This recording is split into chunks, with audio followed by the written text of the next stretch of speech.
My fiancé sent me a text message saying he had found someone else and telling me to just let him go without making a scene. I did not cry or beg. I smiled, replied with a single word, and immediately completely cut off the secret financial pipeline that had been funding his entire fake millionaire lifestyle for years. Just hours later, his phone calls went from arrogant to absolutely desperate.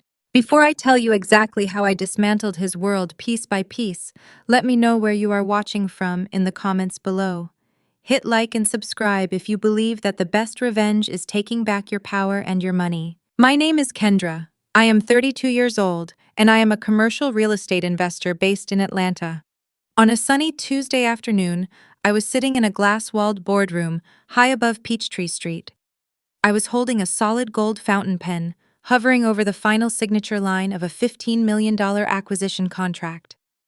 The room was quiet, filled only with the soft hum of the air conditioning and the expectant breathing of the sellers across the mahogany table. My corporate attorney DeAndre sat beside me reviewing the last page of the addendums. It was the culmination of 2 years of relentless work, strategic networking, and sleepless nights. I was about to become the sole owner of a massive commercial complex in the heart of the city. Right at that monumental moment, my phone buzzed on the table. The screen lit up with a message from Darius, my fiancé of 3 years. Darius was 34 years old, handsome, charismatic, and known around Atlanta as a rising star in the tech startup scene. We were supposed to be celebrating our anniversary that very evening. I expected the text to be a romantic confirmation of our dinner reservations. Instead, the words on the screen made my blood run cold for a fraction of a second before a wave of pure, unadulterated clarity washed over me. The message read, "Kendra, I have found someone else. Someone who actually understands my entrepreneurial drive and supports my vision. You are always too busy working to give me the attention I need. Do not make a scene. Just let me go and move on." I stared at the glowing screen. Darius was dumping me via text message while demanding I not make a scene, acting as though he was a captive finally breaking free from my oppressive grip. He wanted to frame himself as the misunderstood genius, finding true love with a more supportive woman. He wanted to be the noble hero walking away from a neglectful partner. He thought I would fall apart, cry, and beg him to reconsider. He thought his absence would destroy me. He was wrong. I did not shed a single tear. I did not feel the urge to call him and scream. Instead, a slow, deep smile spread across my face. I looked at the $15 million contract in front of me. I looked at the empire I had built with my own 2 hands. And then I looked back at the message from a man whose entire existence was a carefully curated illusion that I had personally funded. I picked up my phone, tapped the reply box, and typed exactly one word: finally. I hit send. Then I placed the phone face down on the table, picked up my pen, and signed my name with a smooth, confident flourish. The seller smiled and stood up to shake my hand. DeAndre gathered the paperwork, clapping me on the shoulder to congratulate me on the biggest deal of my career.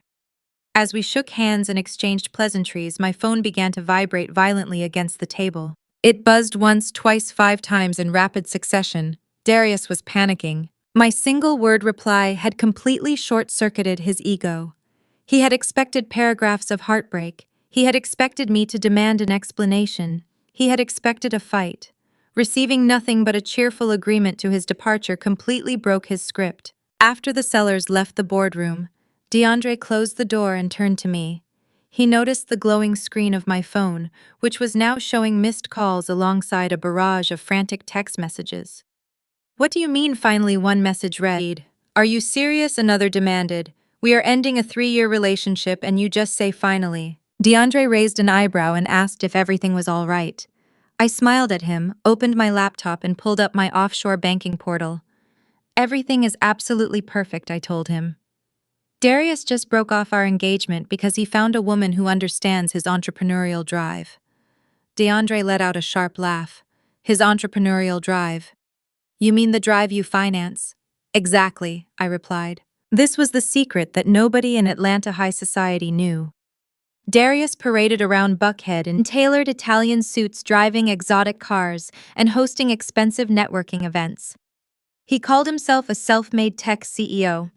But his startup had generated zero actual revenue in 2 years. I was his silent angel investor. Through a shell company I controlled, I paid his business lease. I funded his payroll. I even paid the rent on his luxury loft. Beyond that, he was an authorized user on my personal accounts. I had allowed him to use my credit to build his image because I loved him and wanted him to succeed. I had given him the world, and he had used my money to finance a secret life with another woman. I logged into my primary banking dashboard.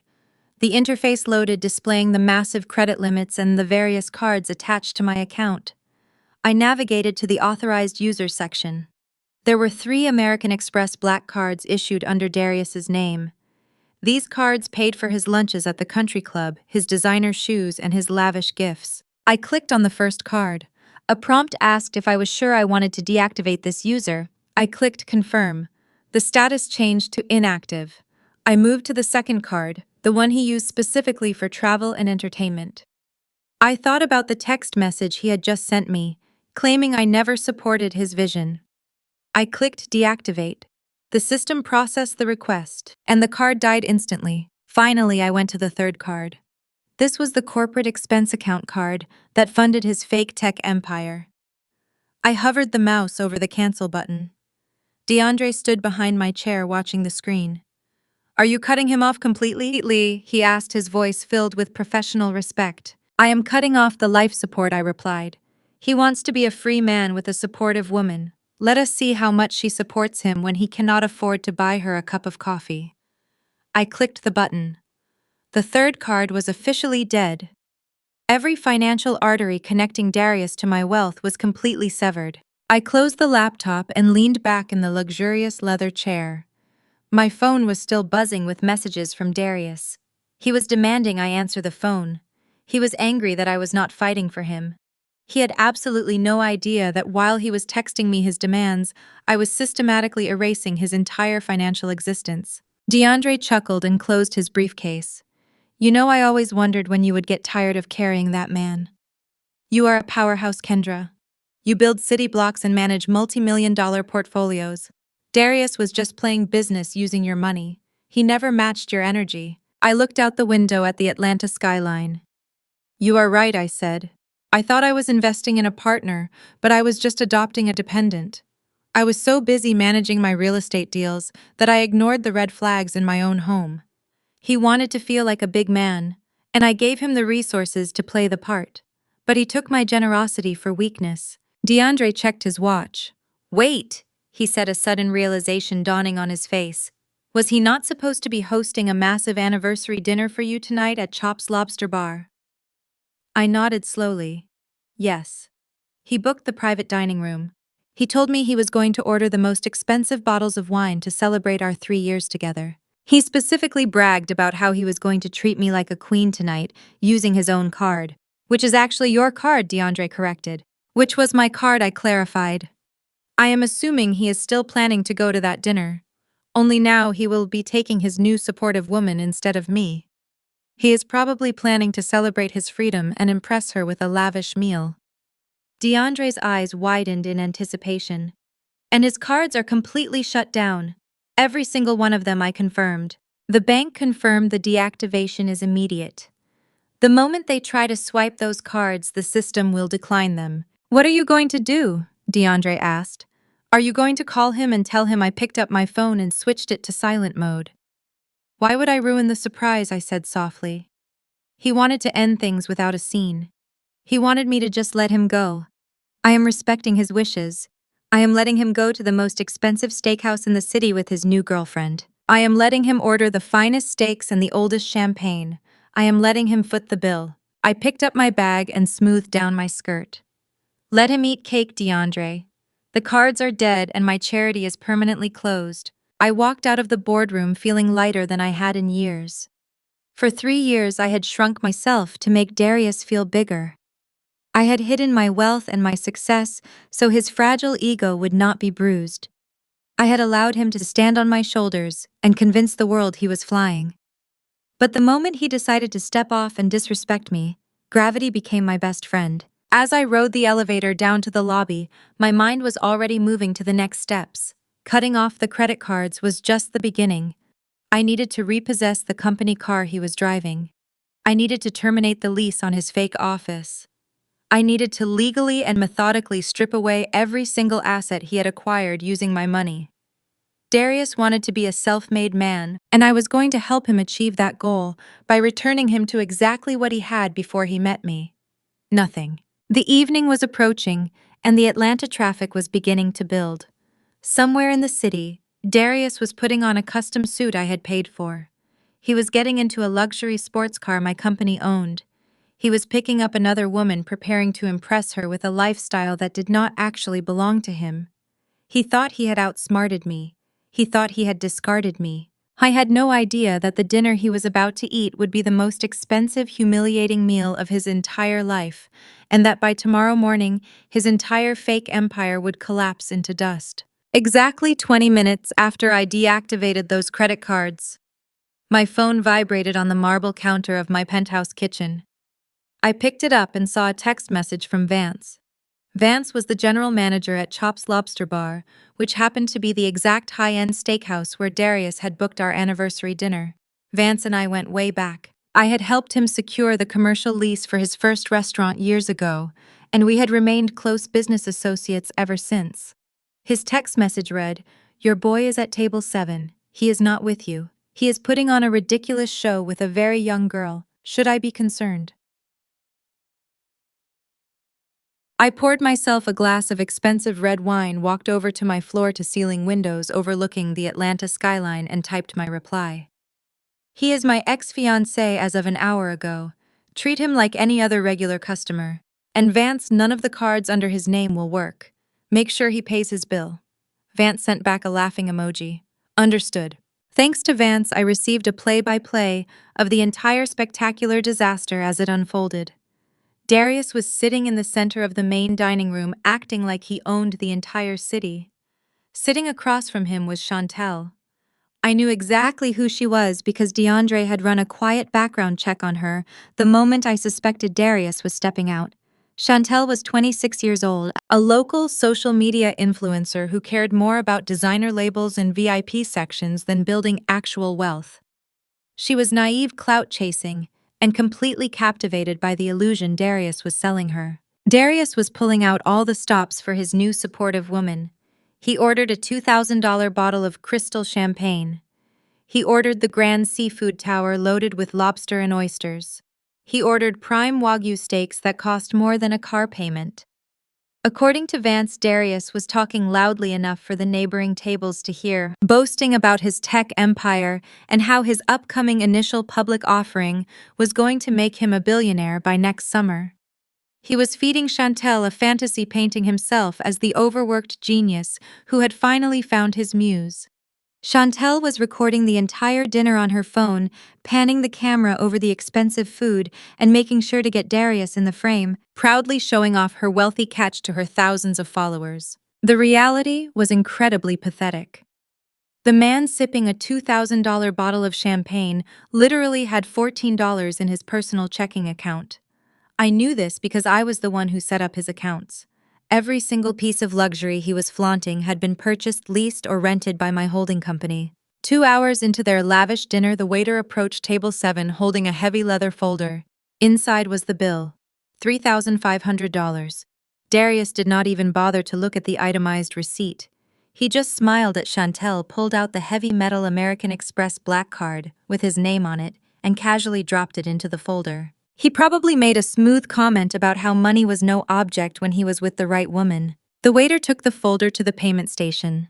2 minutes later, Vance stepped in. He took the card, swiped it through the main terminal, and watched the bright red declined message flash across the screen. Vance tried it again.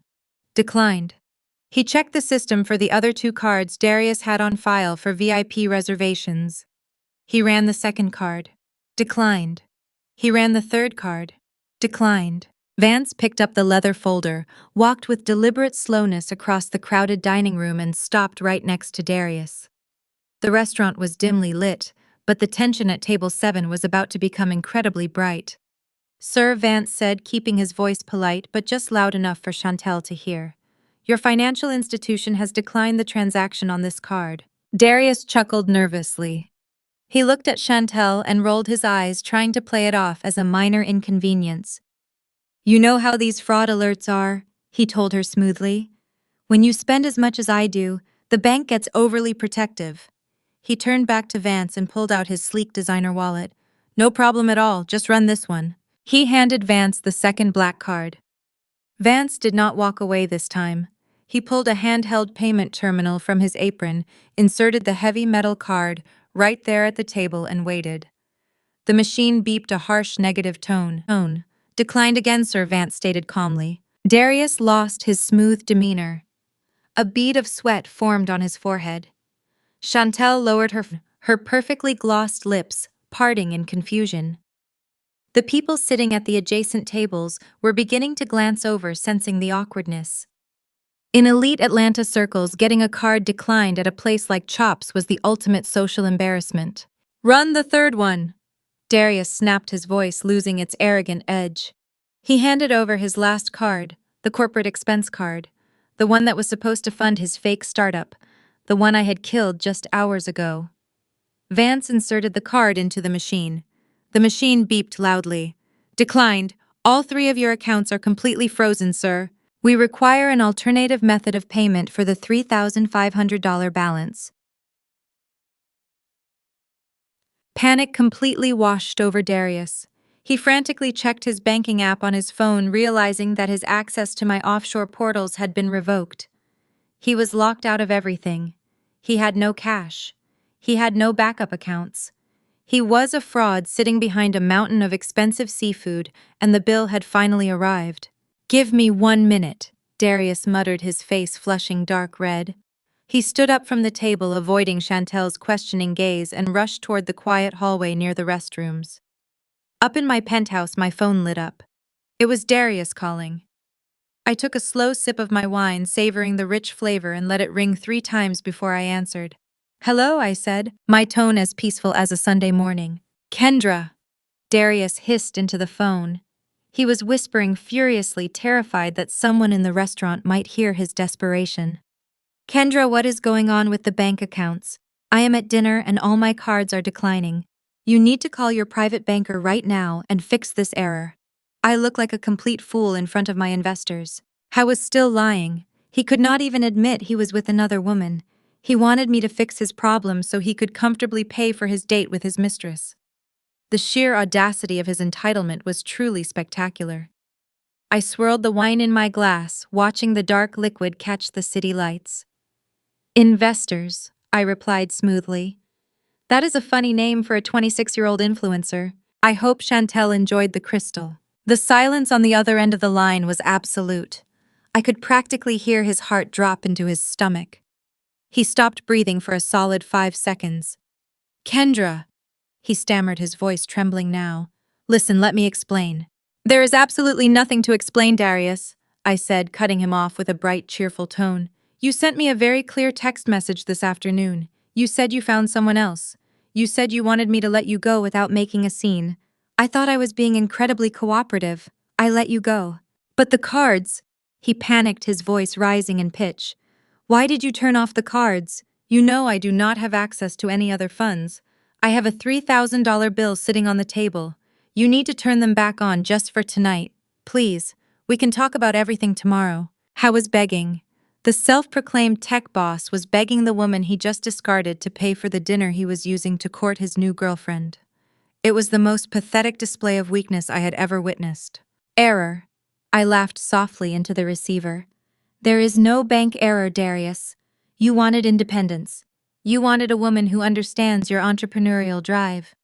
Well, part of being a successful entrepreneur is paying your own overhead. You are a free man now. Free men pay their own tabs. Kendra, please, I am begging you. They are going to call the police if I do not pay this bill. Do not do this to me. Enjoy the freedom, I said, and then I hung up the phone. I blocked his number, temporarily set my phone on the counter, and poured myself another glass of wine. I had never felt so powerful in my entire life. Back at the restaurant, Vance told me exactly how the scene concluded. Darius walked slowly back to table 7. He looked physically ill. Chantel was glaring at him, her arms crossed tightly over her chest. The romantic illusion of the wealthy, powerful CEO had shattered completely. Vance approached the table holding the bill. "Sir, how will we be settling this check tonight?" Darius looked at Chantel.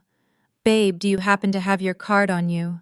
I am dealing with a massive corporate fraud alert on my accounts because of an upcoming merger. They froze everything for security." Chantel stared at him in utter disbelief. "You expect me to pay $3,500 for a dinner you invited me to? Are you out of your mind? I do not have that kind of money." Vance cleared his throat. "If there is no valid form of payment available, we will need to involve local authorities for theft of services. Or we can hold a high-value item as collateral until the balance is paid in full." Darius had no choice. Sweating, humiliated, and completely defeated, he reached down to his wrist.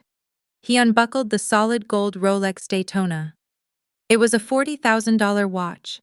A watch I had purchased for his 30th birthday to make him look respectable in business meetings. He placed the heavy gold timepiece onto the silver tray.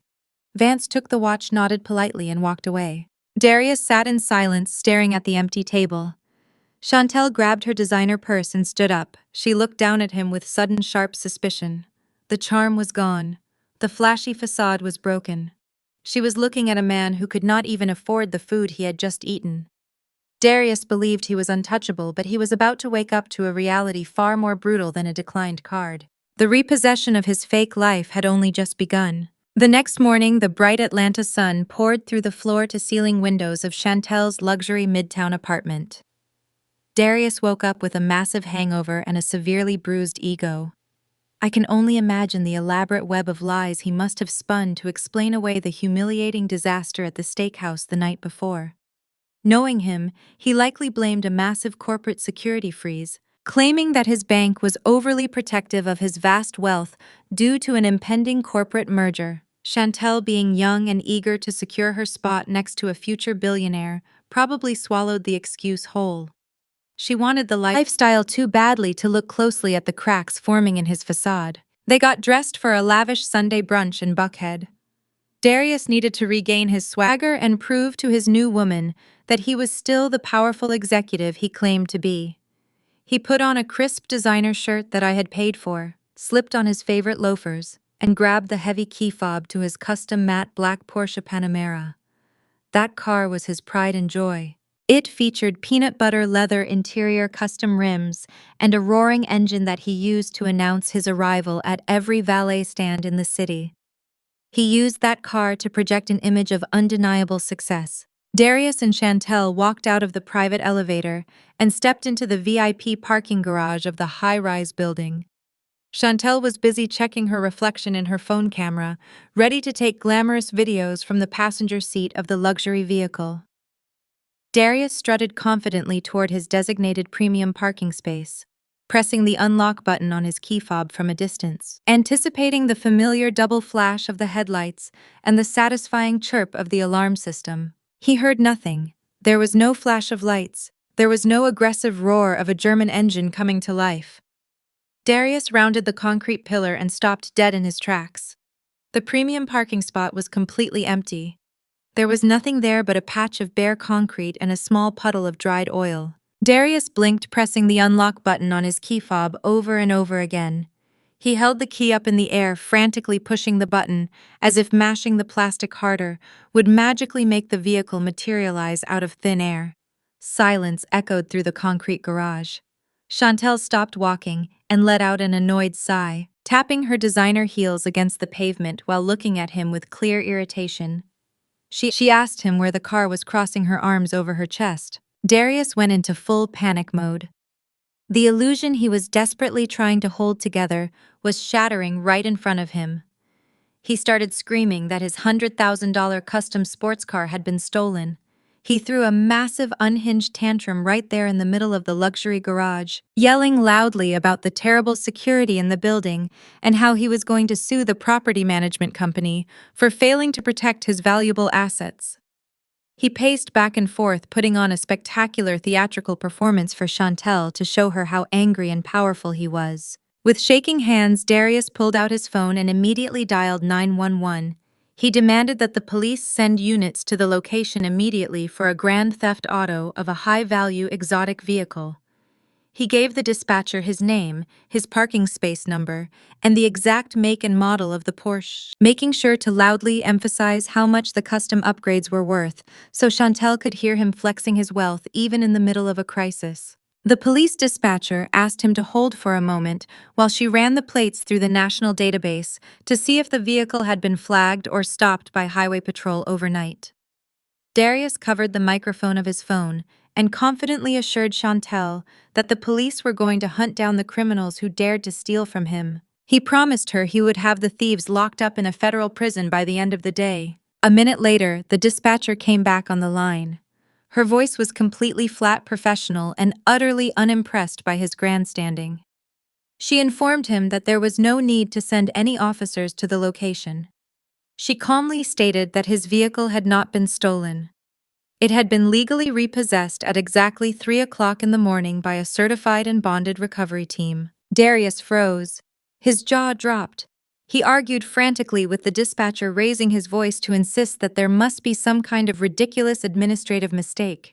He shouted that he owned the car outright, that there was no bank loan, and that nobody had the right to tow his personal property. The dispatcher corrected him without missing a beat.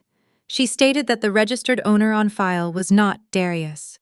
The legal owner of the vehicle was a corporate entity named Apex Holdings. She read the notes from the towing company confirming that the repossession order had been executed directly by the primary stakeholder of that corporation. The blood instantly drained from Darius's face. Apex Holdings was my venture capital firm, humiliated once again in front of Chantel, who was now glaring at him with her arms crossed and a deeply suspicious look in her eyes. Darius hung up on the dispatcher. His ego was entirely bruised, and his mind was scrambling to find a way out of the trap closing around him. He marched out of the parking garage, storming onto the sunny sidewalk of Midtown Atlanta, and dialed my personal number. I was sitting comfortably in my home office at the penthouse, reviewing the final closing documents for my commercial property deal while sipping a fresh cup of Jamaican coffee. The morning felt incredibly peaceful. When my phone lit up with his name, I did not ignore it. I answered on the very first ring, letting the silence hang on the line. Darius exploded the moment the call connected. He did not bother greeting me. He started shouting, calling me a bitter, controlling, miserable woman. He screamed that I was stealing his property out of pure jealousy because he had finally moved on with a younger, prettier woman who actually respected him. He accused me of trying to ruin his life because I could not handle the fact that he was happy without me. He demanded that I call the towing company, pay whatever fees were required, and have his car returned to the high-rise immediately, or he promised he would drag my name through the mud in every elite social circle in Atlanta. I did not raise my voice. I did not interrupt him. I sat there drinking my coffee, listening to a grown man throw a temper tantrum because his sugar mama had finally cut off his allowance. I let him yell until his voice grew hoarse and he completely ran out of breath. When he finally stopped shouting, I spoke. My tone was calm, clear, and perfectly detached. I advised him to take a deep breath and read the fine print of the vehicle registration paperwork he had signed 2 years ago. I reminded him that he had never paid a single cent for that Porsche. He did not pay the down payment. He did not pay the insurance. He did not pay for the custom matte black wrap or the upgraded rims. The car was a corporate asset, fully registered and insured under my holding company. I had allowed him to use the vehicle as a company perk to help him look the part of a successful executive while he supposedly built his startup. "You are delusional, Darius," I said softly into the phone. "You do not own a Porsche, you simply borrowed mine." He started to stutter, trying to claim that the car was a gift, and that I had no legal right to take it back without warning. I cut him off smoothly, delivering the reality check he so desperately needed. "You sent me a text message yesterday terminating our relationship," I reminded him. "By doing so, you essentially tendered your resignation as my dependent. I graciously accepted your resignation. Therefore, your access to all company perks, including the corporate expense accounts and the company vehicle, has been immediately revoked. You wanted to be a free, self-made man. I am simply helping you achieve that goal by taking my property back." Darius was entirely speechless. He was sputtering on the other end of the line, completely unable to formulate a coherent sentence. His entire fake identity was being stripped away layer by layer in less than 24 hours.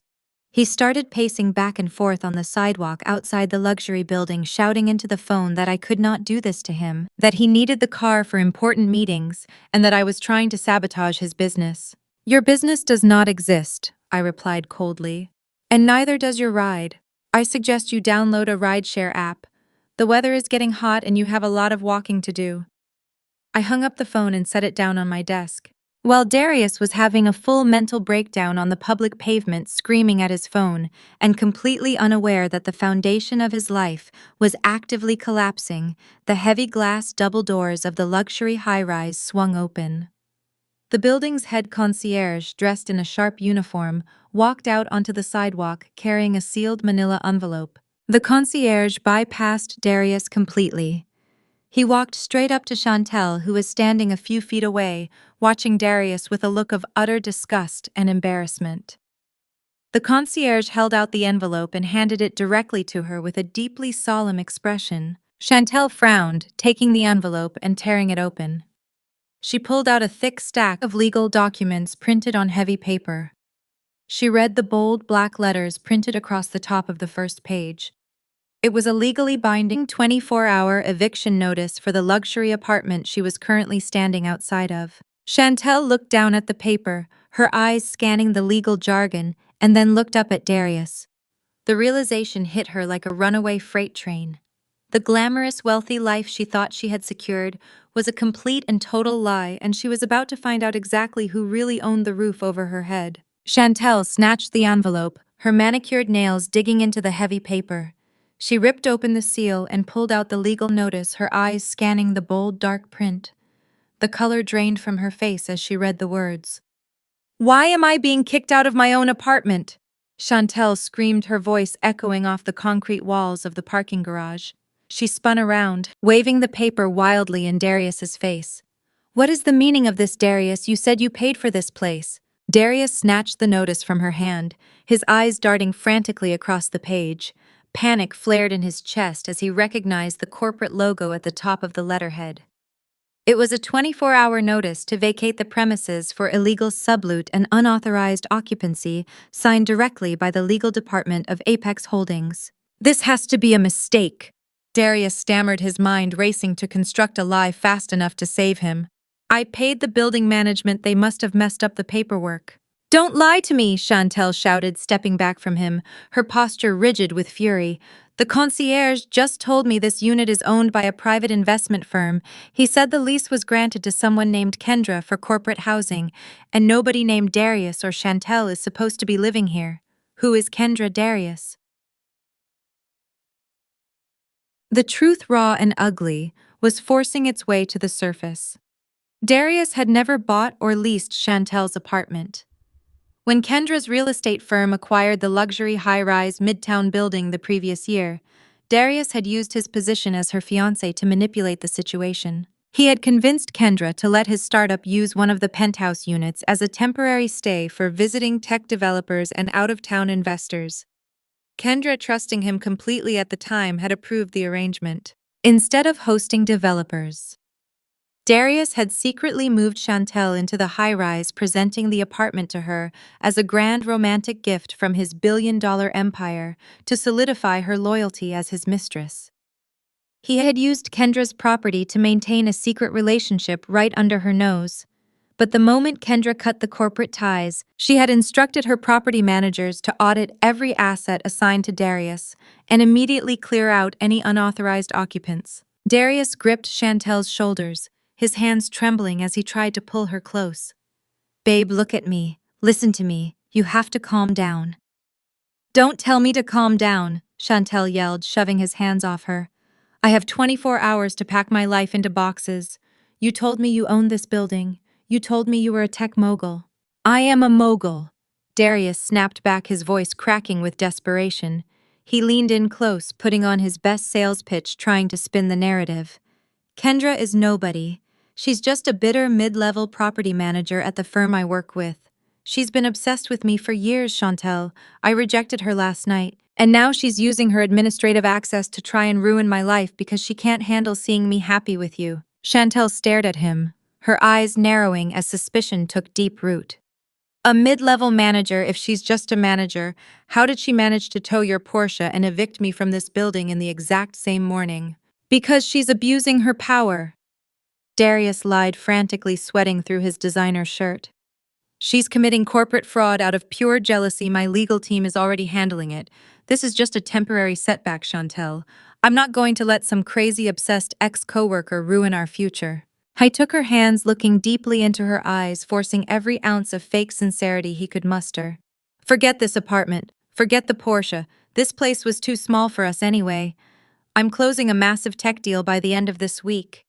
By Friday, I'm buying us a brand new house in Sandy Springs.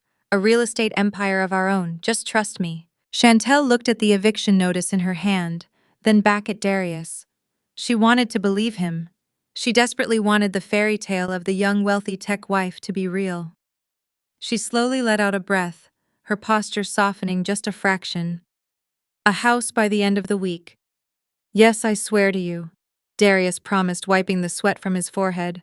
I'll handle Kendra. I'll make sure she pays for every bit of this drama. Just as Darius managed to breathe a sigh of relief, believing he had successfully patched up his web of lies, his phone began to vibrate violently in his pocket. The ringtone was loud and persistent, shattering the brief silence. He pulled out the phone, expecting another angry text from Kendra or an update from the towing company. Instead, the caller ID displayed his mother's name, Brenda. Darius pressed answer and put the phone to his ear. Before he could even say hello, his mother's hysterical, piercing scream echoed through the speaker so loud that Chantel could hear every single word standing 2 feet away. Darius! Oh my God, Darius! Brenda shrieked, her voice breathless and trembling with pure humiliation. What did you do? What is happening? Mom, what are you talking about? Calm down, Darius demanded, taking a step away from Chantel.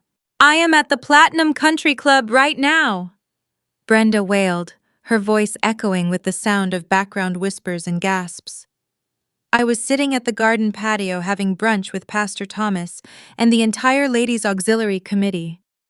The general manager walked right up to our table with 2 security guards and told me my membership had been revoked, effective immediately. He said the primary account holder canceled the credit line and flagged my profile for unauthorized usage. They escorted me out. Darius. In front of the entire church, they took my parking pass and made me walk to my car. What did you do to Kendra's account? Darius felt his stomach plummet into a bottomless pit.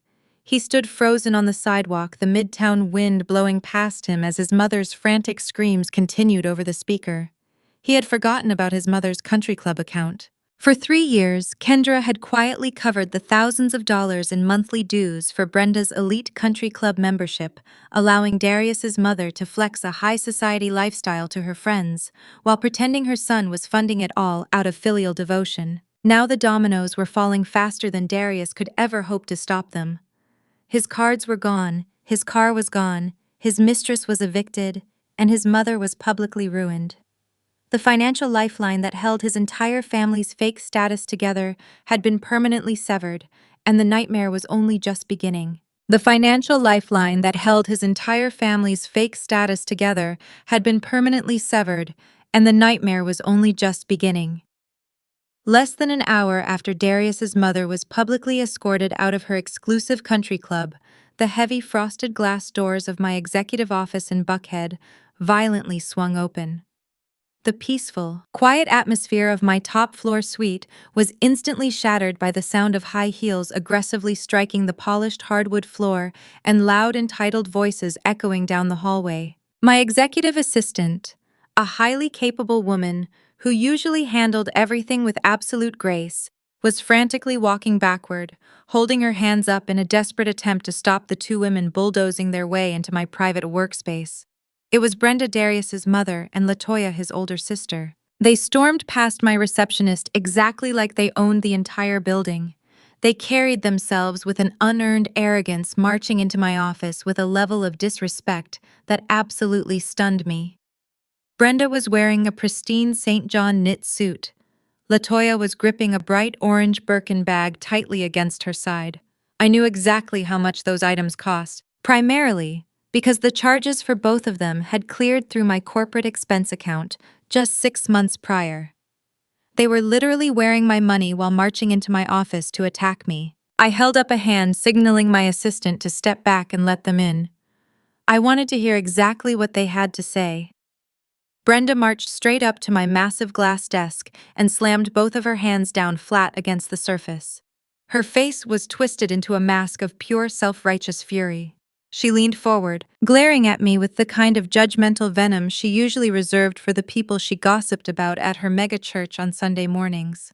"Turn my son's credit cards back on right now," Brenda demanded, her voice shaking with rage. "I know exactly what you are doing, Kendra. You are a wicked, spiteful woman trying to ruin his true love just because he finally found the courage to leave you. You are trying to sabotage his business and humiliate this family out of pure bitterness." Before I could even formulate a response to that spectacular level of delusion, Latoya stepped up right next to her mother. She pointed a manicured finger directly at my face, her expression dripping with the same unfounded superiority her brother always displayed. "We do not care about your little relationship drama," Latoya snapped, waving her hand dismissively. "Darius promised me that the tuition check for my children's private academy would be cleared by this morning. The school administration just called me and said the payment bounced. You need to process that wire transfer immediately. You are not going to punish my innocent children just because my brother realized he deserves a woman who actually respects him." I sat perfectly still in my high-backed leather chair. I did not raise my voice. I did not flinch. I just looked at the two women standing in front of me. For 3 long years, I had endured their passive-aggressive behavior at every single family gathering. I remembered the Thanksgiving dinners where Brenda would proudly serve plates to Darius and the male guests, but would hand me a stack of dirty dishes and point me toward the kitchen sink, treating me like the hired help rather than the woman funding her entire life. I remembered the Sunday brunches, where Latoya would make snide whispering comments about my natural hair or my lack of designer labels, completely oblivious to the fact that the only reason she was sitting in a fine dining restaurant was because my black card was securing the reservation. They had always treated me as if I was utterly beneath them. They truly believed that Darius was the wealthy tech genius, and that I was merely his lucky quiet girlfriend who got to tag along for the ride. Darius had clearly fed them a massive lie to protect his own ego, and they had eagerly swallowed it because it fit their narrative of superiority. "You owe us," Brenda shouted, her voice breaking the brief silence in the office. "You owe us for wasting his 30s. He spent 3 years trying to build a life with a cold, obsessed workaholic. You held him back from his true potential, and now that he has finally found a sweet, supportive girl to stand by his side, you are trying to cut him off. Turn the accounts back on Kendra. I will not ask you again." I took a slow, deep breath, enjoying the feeling of the cool air in my lungs. The sheer audacity of their entitlement was not angering me. It was actually exhilarating. They had marched into the lion's den wearing meat suits, completely unaware of the reality of their situation. I slowly rolled my chair forward. I reached down to the bottom drawer of my desk, unlocked it with my fingerprint, and pulled out a thick, heavy black leather-bound ledger. I placed it squarely in the center of the glass desk and slowly slid it across the smooth surface until it stopped right in front of Brenda's hands. "Open it," I said. My voice was eerily calm, contrasting sharply with their chaotic energy. Brenda looked at the black book, then looked at Latoya. She hesitantly reached out and flipped open the heavy cover. "What you are looking at," I explained, leaning forward and folding my hands together, "is a detailed, itemized accounting of every single dollar that has flowed from my corporate and personal holding accounts to your family over the last 36 months. Latoya leaned over her mother's shoulder, her eyes scanning the neat columns of dates, descriptions, and massive financial figures. "Let us review the highlights, shall we?" I said, keeping my tone conversational and light. "Page 4 details the $60,000 required for your bilateral knee replacement surgery, Brenda. Darius told you his startup covered the premium medical insurance and the private recovery suite. It did not. My real estate firm paid that medical bill in full." Page 12 covers the $40,000 initiation fee and the monthly dues for your Platinum Country Club membership. Darius told you he sponsored you as a gift for Mother's Day. He did not. That was drafted directly from my offshore account. Brenda's mouth fell open. Her eyes darted rapidly across the pages, seeing the undeniable proof of wire transfers, routing numbers, and my verified signature on every single major transaction she thought her son had handled. I turned my gaze to Latoya, who was suddenly gripping her Birkin bag a little too tightly. Page 26. I continued, my voice sharp and precise. $80,000 over 2 years for the private academy tuition for your 2 children, Latoya. Darius claimed he was putting his nieces through school as a proud uncle. He never contributed a dime. I paid that tuition because I believed your children deserved a quality education, even if their mother spent her days gossiping about me behind my back. The silence in the office was deafening. The only sound was the rustling of the heavy paper as Brenda frantically flipped through the pages, her breathing becoming shallow and ragged. There are also the family vacations to Cabo San Lucas and Dubai. I listed off, watching the color completely drain from their faces. The down payment on Latoya's luxury SUV. The emergency fund for your roof repairs, Brenda. When you add up the luxury leases, the medical bills, the tuition, and the lifestyle maintenance, the grand total sits at the bottom of the final page. Brenda's trembling finger traced down to the final highlighted line of the ledger. $650,000, I stated clearly, letting the massive number echo in the large room. They stood there completely paralyzed by the crushing weight of the truth. The cognitive dissonance was breaking their minds in real time.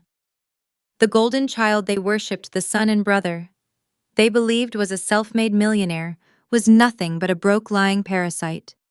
Every ounce of their social standing, their elite church status, and their country club pride had been a direct handout from the very woman they had just stormed into a building to insult. You thought you were walking in here to demand money from a bitter ex-girlfriend, I said, leaning back in my chair and looking at them with absolute disgust. But the reality is, you just disrespected your primary sponsor. This is a lie, Brenda whispered, though her shaking hands holding the ledger betrayed her true realization. Darius is a CEO, he runs a tech company. Hy told us he was the one paying for everything. Darius is a fraud, I corrected her immediately. He is a fraud who got caught playing with company money to finance a mistress. He terminated our relationship yesterday, which means I have officially terminated his employment and his access to my assets. I do not owe him anything. I do not owe you a single dime. The charity is permanently closed. I strongly suggest you find a way to pay that private school tuition before your children are expelled by Friday. The reality of her impending poverty, combined with the absolute destruction of her son's fake empire, finally snapped whatever fragile thread of sanity Brenda was holding on to. The humiliation was too much for her ego to process. Her face contorted with a sudden violent rage. She let out a guttural scream, raised her hand high in the air, and lunged across the glass desk, aiming a vicious slap directly at my face. She never made contact. I did not flinch.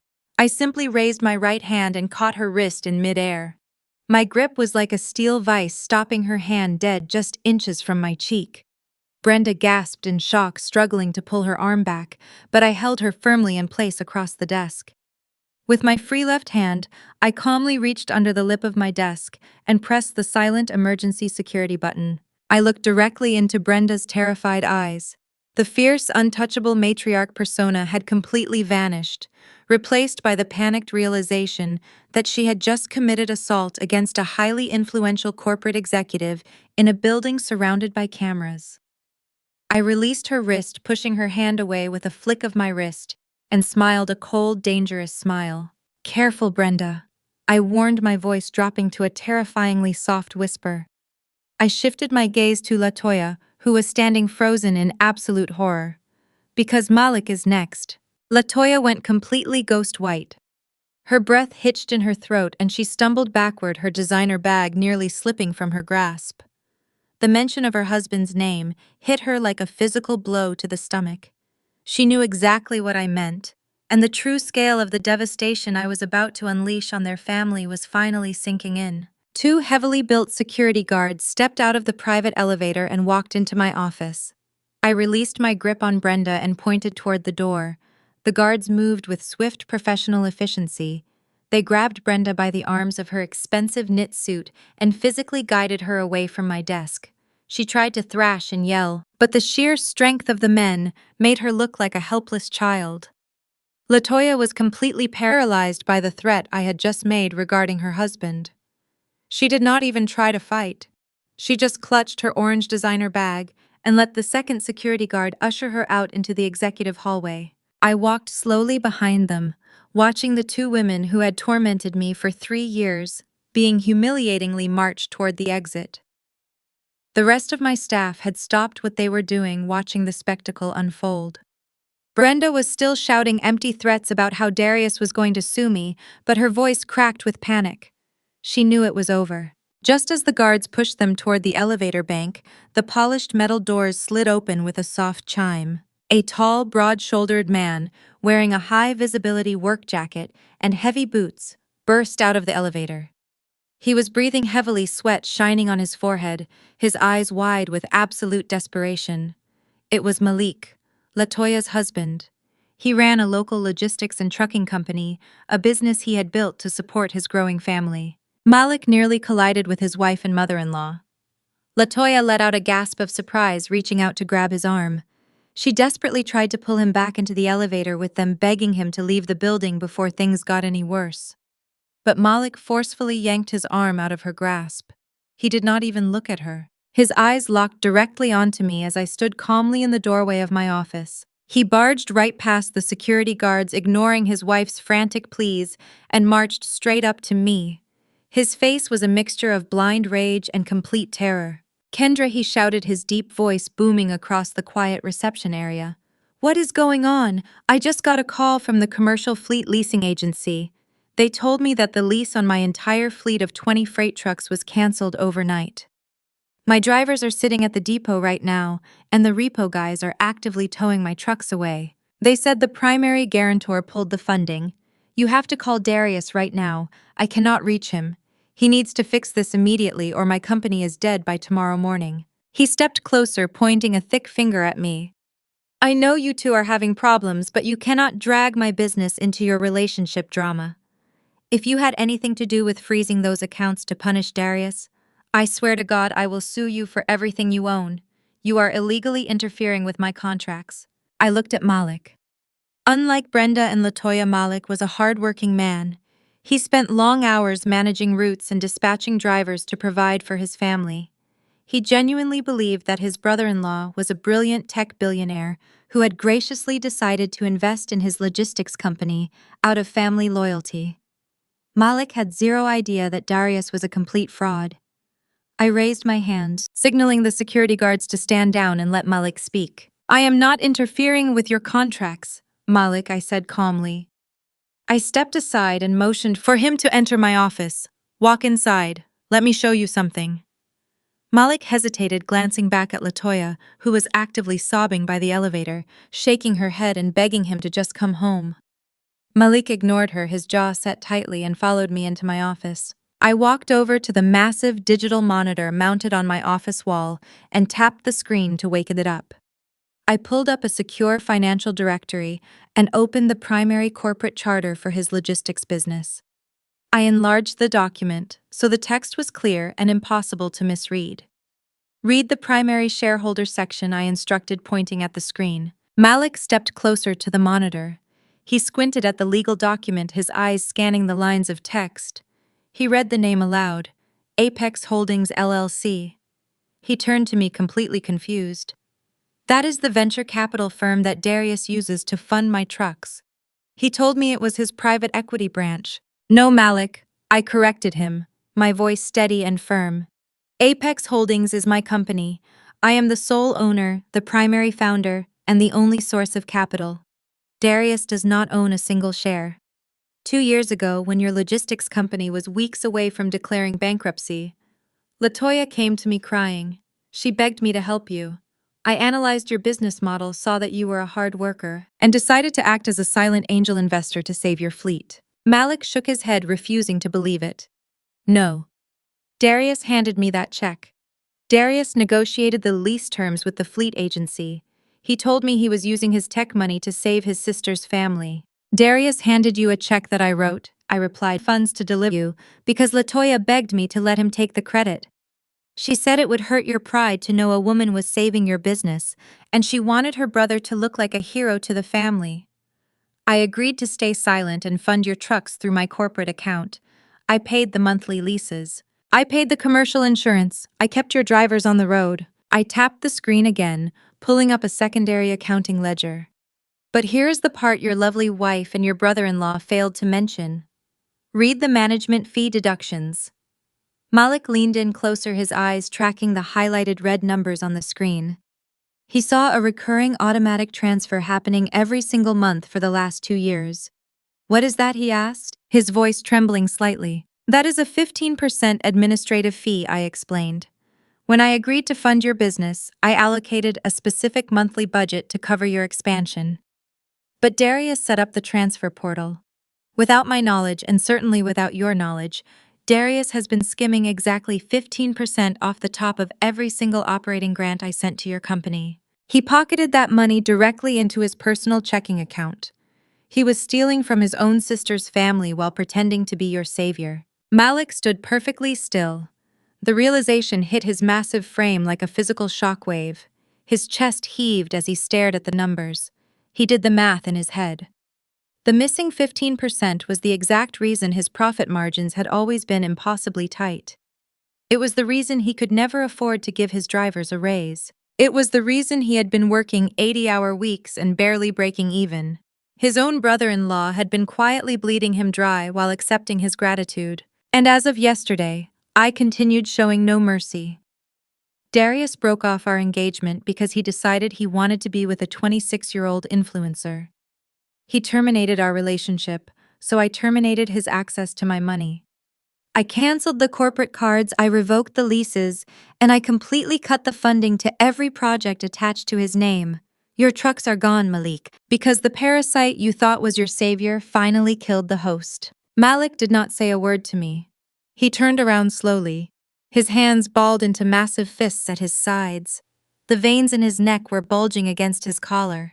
He walked out of my office and marched straight down the hallway toward the elevator bank, where Latoya and Brenda were still standing with the security guards.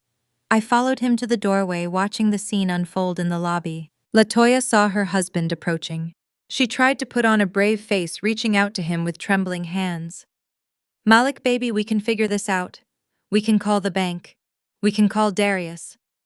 Malik slapped her hands away so hard she stumbled backward into her mother. You knew, Malik roared. His voice was a thunderclap that echoed off the glass walls of the executive suite. You knew that fake billionaire was stealing from my company. You knew he was taking 15% of the money that was supposed to feed your own children. Latoya burst into hysterical tears, shaking her head frantically. No, Malik, I did not know he was taking a cut. I swear to God. I only told him to take the credit so you would respect him.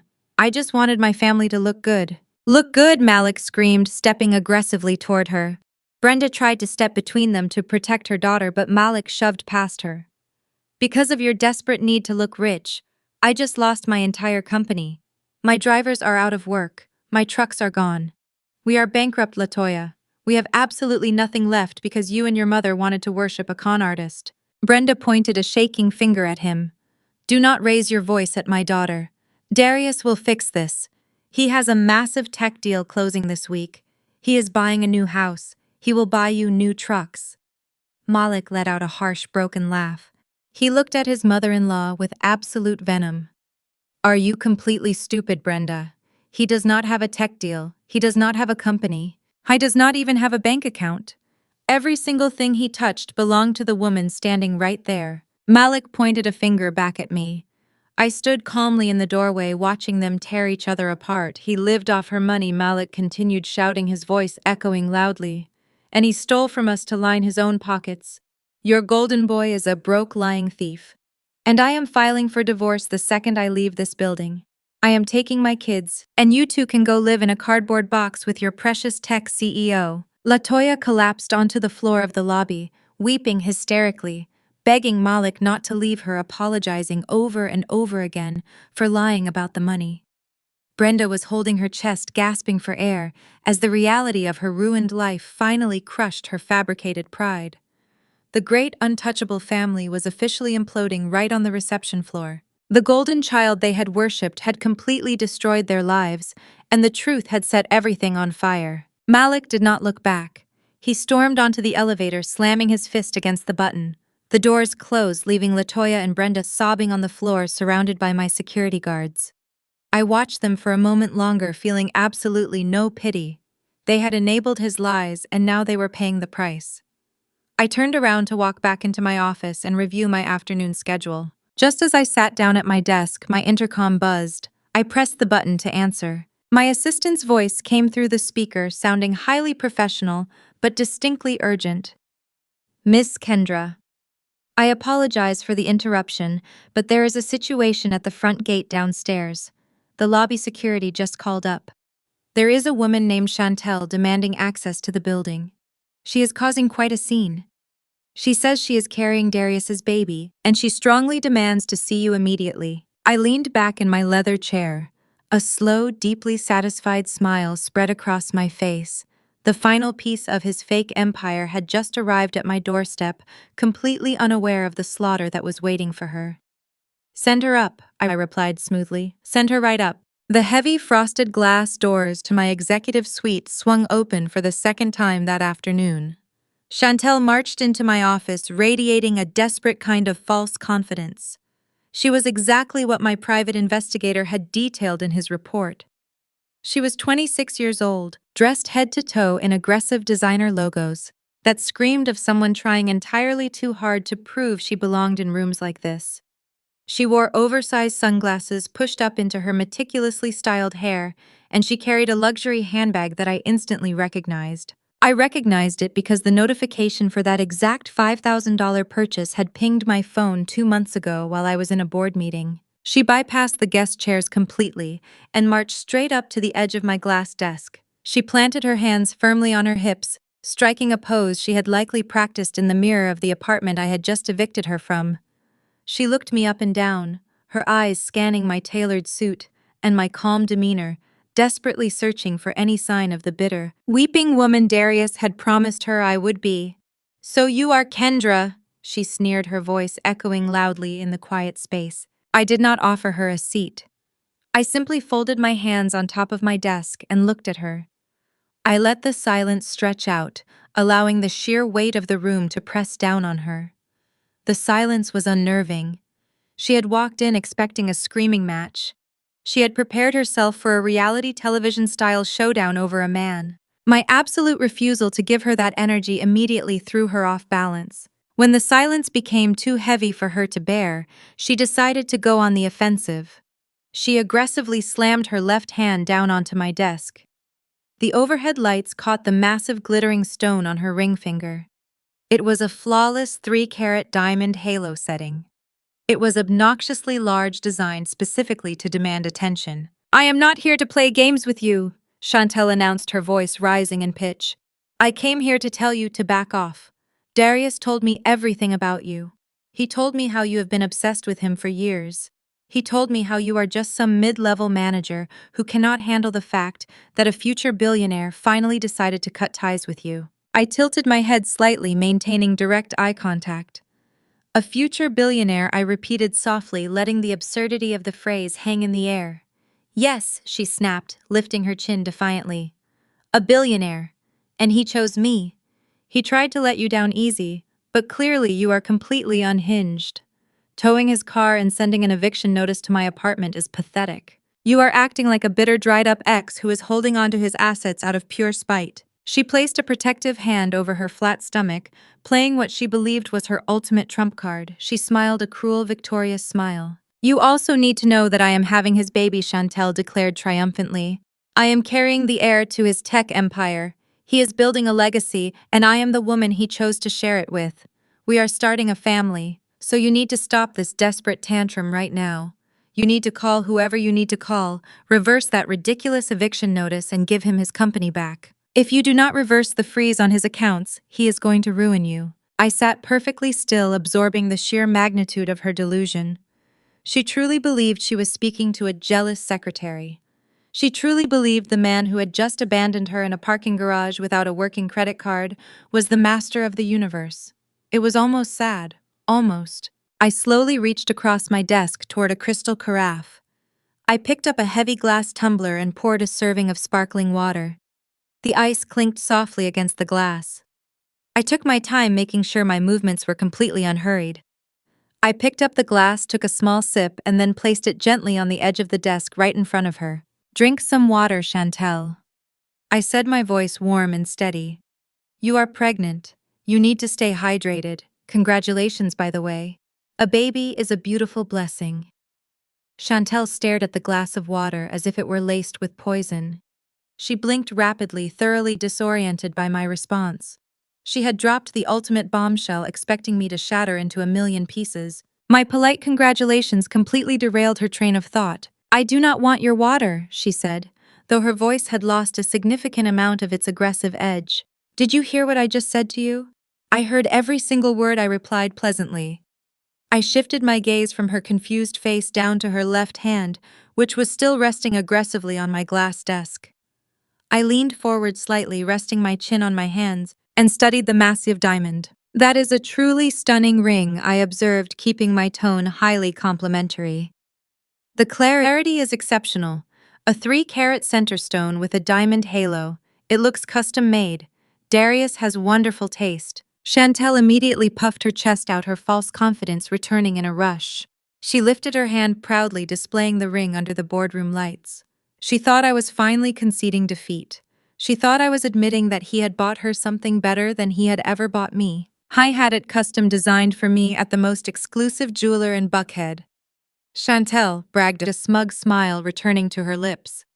"He told me he spared absolutely no expense because the mother of his child deserves nothing but the absolute best." I nodded slowly in agreement. "It is breathtaking," I said.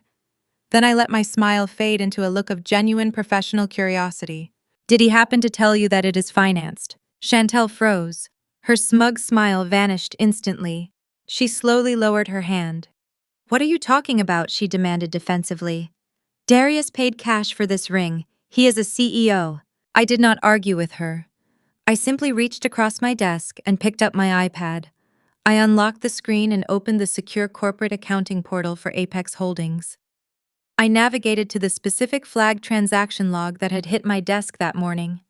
I tapped the screen once to enlarge the document, then calmly turned the iPad around and slid it across the glass desk until it was directly in front of her. "You should take a very close look at that document, Chantel," I advised quietly. Chantel leaned forward, her eyes narrowing as she read the digital paperwork. It was a high-end jewelry financing agreement from the exact luxury boutique in Buckhead where the ring was purchased. The document clearly outlined a specific payment plan for a $65,000 custom diamond engagement ring. "I do not understand what I'm looking at," Chantel said, her voice dropping to a nervous whisper. "This has Darius's name on it." "Keep reading," I instructed. "Look at the payment method securing the loan." Her eyes darted down the screen. There, listed under the primary guarantor section, was a corporate American Express black card. The account name printed clearly on the financing agreement was not Darius. It was Apex Holdings LLC. "Darius did not pay cash for that ring," I explained, my voice echoing clearly in the quiet office. "He walked into that jewelry store, picked out a massive diamond to impress you, and financed the entire purchase using my corporate expense account as collateral. He authorized an automatic monthly draft from my company to pay for your engagement ring." Chantel stood completely paralyzed. She looked down at the massive diamond on her finger and then back at the iPad screen. Her breathing became rapid and shallow. "As you know," I continued relentlessly, "Darius decided to terminate his relationship with me yesterday. When he made that decision, I immediately deactivated every single credit card in his possession. I completely severed his access to my corporate accounts." Which brings us to the notification at the bottom of that screen. I reached over and scrolled to the bottom of the document. A bright red error message was glaring on the screen. It was a notification from the jewelry boutique. The first massive payment for that ring, attempted to clear my corporate account at 8 o'clock this morning, I stated. Since the card is dead, the payment bounced. The transaction was flagged as fraudulent. Chantel took a step back from the desk. She was shaking her head slowly from side to side. No, she whispered. No, he is a millionaire. He owns the company. He owns absolutely nothing, I corrected her with surgical precision. He does not own the company. He does not own the Porsche you rode in yesterday. He does not own the luxury apartment you are currently being evicted from. He is a broke, unemployed man who has been living entirely on my charity for 3 years. And you are having his baby. I stood up from my leather chair. I walked slowly around the edge of my glass desk until I was standing right next to her. Chantel was frozen in place. The entire fantasy she had built her life around was burning to the ground right in front of her eyes. She was carrying a child for a man who could not even afford the clothes on his own back. I leaned in close to her, lowering my voice so that the words felt intimate and incredibly dangerous. I just reported that ring as stolen property obtained via corporate credit fraud, I whispered directly into her ear. The boutique has already contacted the authorities. You might want to take that off your finger before the Atlanta police track the serial number. Chantel looked down at the glittering diamond on her hand in absolute, unadulterated horror. The diamond that had felt like a heavy, triumphant symbol of her secured future, just moments ago now felt like a pair of federal handcuffs tightening around her wrist. She stared at the stone, watching the light refract off the facets, realizing that every single sparkle represented a felony charge tied to a man who had lied to her about his entire existence. The billionaire dream had evaporated into thin air. She was standing in the immaculate office of the woman who actually controlled the universe she so desperately wanted to inhabit. Chantel's chest heaved as she struggled to pull air into her lungs. The false bravado she had marched into the building with was entirely gone, replaced by the terrifying realization that she was legally and financially bound to a sinking ship.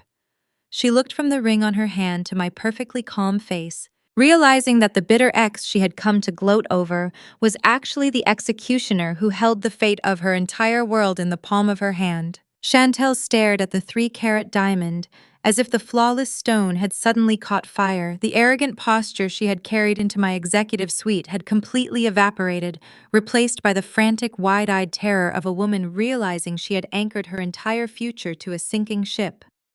She looked back at the iPad screen displaying the bounced financing agreement, then down at the ring, her breathing growing loud and ragged in the quiet office. The reality of corporate credit fraud carries a very specific weight.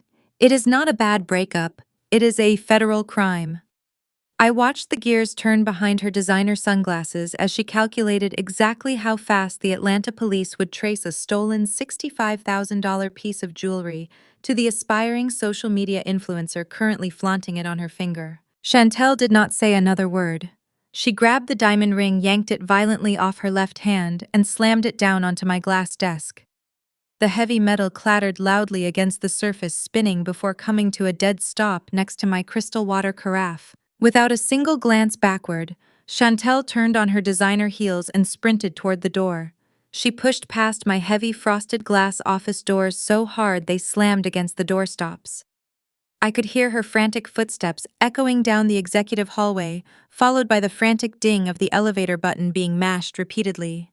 She was running for her life, desperate to distance herself from the man she had just claimed was her billionaire soulmate. I picked up the diamond ring from my desk, inspected the pristine cut under the overhead lights, and calmly dropped it into the top drawer of my desk.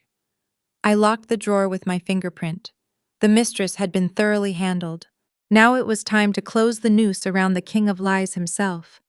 Miles away in the upscale northern suburb of Alpharetta, Darius was attempting to salvage the shattered pieces of his fake empire. Gone was the matte black custom Porsche Panamera that usually announced his arrival. Instead, Darius gripped the plastic steering wheel of a rented silver Honda Civic he had frantically secured that morning, using the last few $100s of his personal checking account. He was sweating through the same designer dress shirt he had worn to the disastrous steakhouse dinner the night before, his usually impeccable grooming replaced by the frantic, disheveled appearance of a man running out of oxygen. He pulled the rented economy car into the sprawling modern tech hub development where his startup was supposedly headquartered. The development was a massive campus of exposed brick floor-to-ceiling windows and trendy coffee shops. It was the premier destination for Atlanta startup founders to network and impress venture capitalists. Darius had insisted he needed an executive loft in this exact building to attract top-tier coding talent. He had demanded the premium corner suite. I was the one who signed the massive commercial lease.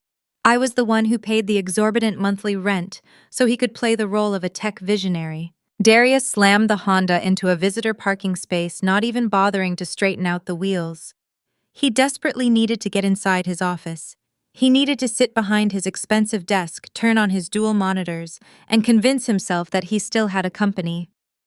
He needed to call his fake board of directors, draft fake press releases, and figure out a way to spin this massive financial freeze as a temporary corporate restructuring. He believed that as long as he had his office, he still had his identity. He marched across the manicured courtyard, swiped his keycard at the main lobby entrance, and strode toward the private glass elevator that led to his corner suite. The elevator chimed and opened onto the 4th floor.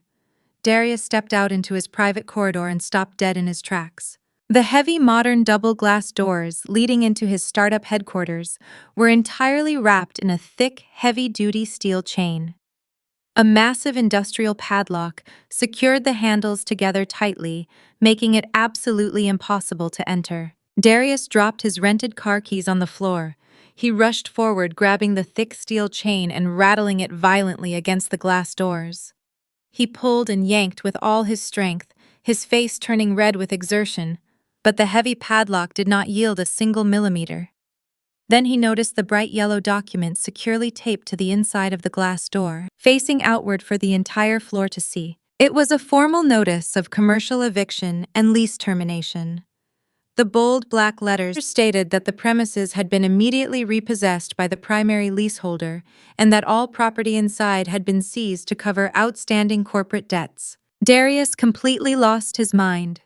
He started pounding his fists against the thick glass, shouting at the top of his lungs, demanding someone open his office. His shouting echoed down the modern hallway, drawing the attention of other executives and tech founders working in neighboring suites.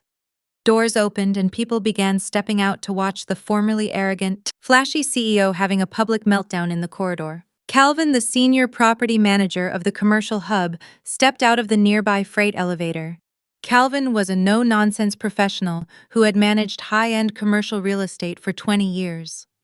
He held a thick manila folder in his hands and walked calmly toward the chaotic scene. "Open these doors right now," Darius screamed, turning his rage onto the property manager. "You have no legal right to lock me out of my own company headquarters. I have servers in there. I have proprietary software. I am paying $40,000 a month for this suite. If you do not remove these chains, my legal team will sue this entire building into the ground." Calvin did not flinch. He stopped a safe distance away from the thrashing man, opened his manila folder, and pulled out a single sheet of paper. "You are not paying $40,000 a month for anything, sir," Calvin stated, his voice carrying clearly down the hallway for all the neighboring executives to hear. "You are not the leaseholder of this commercial suite. You are not the guarantor on the account. In fact, your name does not appear on any of the financial documentation securing this property." Darius froze, his chest heaving as he stared at the property manager. "That is a lie," Darius spat, pointing a shaking finger. "I am the founder and chief executive officer of this startup. This is my property." Calvin shook his head, holding out the legal document. "I suggest you read the termination notice carefully. This lease is held entirely by Apex Holdings LLC. We received a direct, legally certified mandate at 6 o'clock this morning from the sole managing director of that firm, Ms. Kendra. The mandate explicitly terminated the lease, revoked your building access credentials, and ordered the immediate physical lockdown of the suite." Darius stared at the paper in Calvin's hand. The name Apex Holdings glared back at him. The property manager continued driving the final nail into the coffin. "Furthermore, Ms. provided documented proof that she owns 100% of the equity in your so-called startup. You are simply a salaried employee of her holding company. Since she has officially terminated your employment, You have no legal right to access her corporate assets. Security will escort you off the premises immediately. If you return, you will be arrested for criminal trespassing. Darius was entirely destroyed. The executives from the neighboring suites, who had previously envied his flashy cars and custom suits, were now whispering to each other, realizing that the loudest man in the building was nothing but a sponsored fraud living off his girlfriend's wealth. The humiliation was absolute and inescapable. Two armed building security officers stepped out of the elevator behind Calvin, stepping forward to physically flank Darius. They pointed toward the exit, giving him a silent, rigid command to leave the property. Darius backed away from the chained doors. His hands were shaking so violently he could barely pick his rental car keys up off the carpeted floor. He turned and practically ran toward the elevator, fleeing the judgmental stares of his former peers. 10 minutes later, Darius was sitting inside the sweltering rented Honda Civic in the parking lot. The air conditioning was struggling against the Georgia heat, but the sweat pouring down his face was driven entirely by blind narcissistic panic. He had lost his car. He had lost his credit cards. His mistress was evicted. His family was financially ruined. And now, his entire professional identity had been padlocked and seized. His ego, battered and bleeding, resorted to the only defense mechanism a narcissist has left when completely exposed: pure, unhinged projection. He pulled out his phone. His thumbs flew aggressively across the screen as he typed a massive, vitriolic text message directed at me. He wanted to hurt me. He desperately needed to regain some semblance of power and control. The text message hit my phone while I was sitting in my office with DeAndre reviewing the final recovery logs from the corporate accounts. I picked up the phone and read the paragraph of pure venom aloud for my attorney to hear. "You think you can break me," Darius wrote. "You think taking a car and an office makes you a boss. You are nothing but a bitter, lonely woman who could not keep a real man. I am exposing you. I am throwing my engagement party this Saturday at a massive mansion in Sandy Springs. I have completely new investors lining up to fund my next venture. We are celebrating my new life without your toxic control. I am going to tell all of Atlanta elite society that you are a total fraud who just rode my coattails to get into the right rooms. Watch me win." I finished reading the message and set the phone down on the glass desk. The silence in the office lasted for exactly 3 seconds before DeAndre let out a deep, booming laugh that echoed off the high ceiling.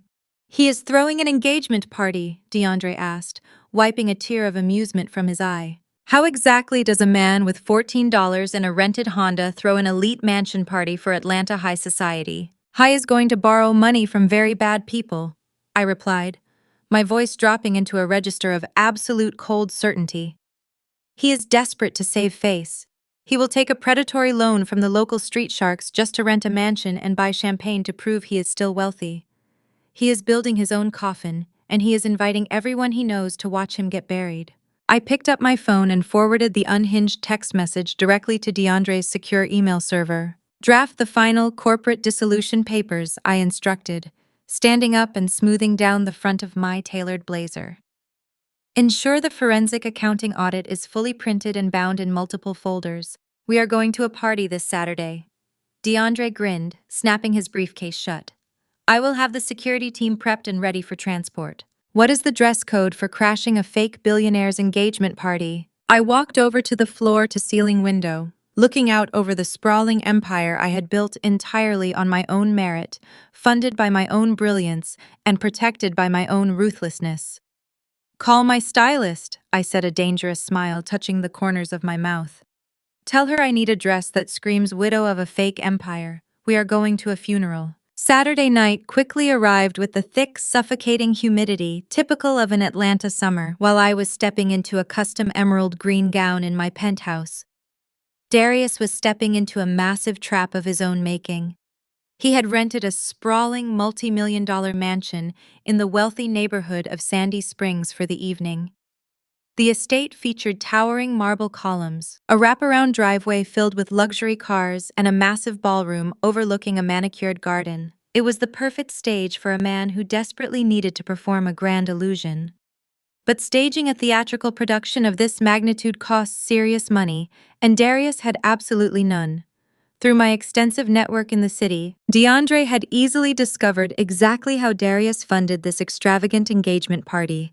Desperate to save face and secure new capital before his entire facade crumbled, Darius had completely bypassed traditional banks. He had to considering his credit was locked, and his name was essentially blacklisted across every financial institution I touched. Instead, he went completely underground. He borrowed $50,000 from a group of highly dangerous local loan sharks operating out of a sketchy auto body shop in South Fulton. He took predatory money from ruthless men who did not send polite collection letters. They sent broken bones. Darius had invited the absolute upper echelon of Atlanta Black elite society. City council members, prominent commercial real estate developers, and high-net-worth angel investors filled the rented mansion. Darius was treating the engagement party as a desperate pitch meeting, hoping to blind them with free-flowing champagne so they would hand over actual cash to save his non-existent tech company. Standing right beside him in the center of the ballroom was Chantel. She looked absolutely terrified. Her designer gown hung awkwardly on her shaking frame. The massive unpaid diamond ring felt like a heavy tracker on her finger, but Darius had fiercely forbidden her from taking it off. He had gripped her arm in the parking lot before the party, his shaking voice threatening her to play along and smile, promising that tonight would fix everything. She was completely trapped. She knew the man holding her hand was a hollow shell, drowning in dangerous street debt.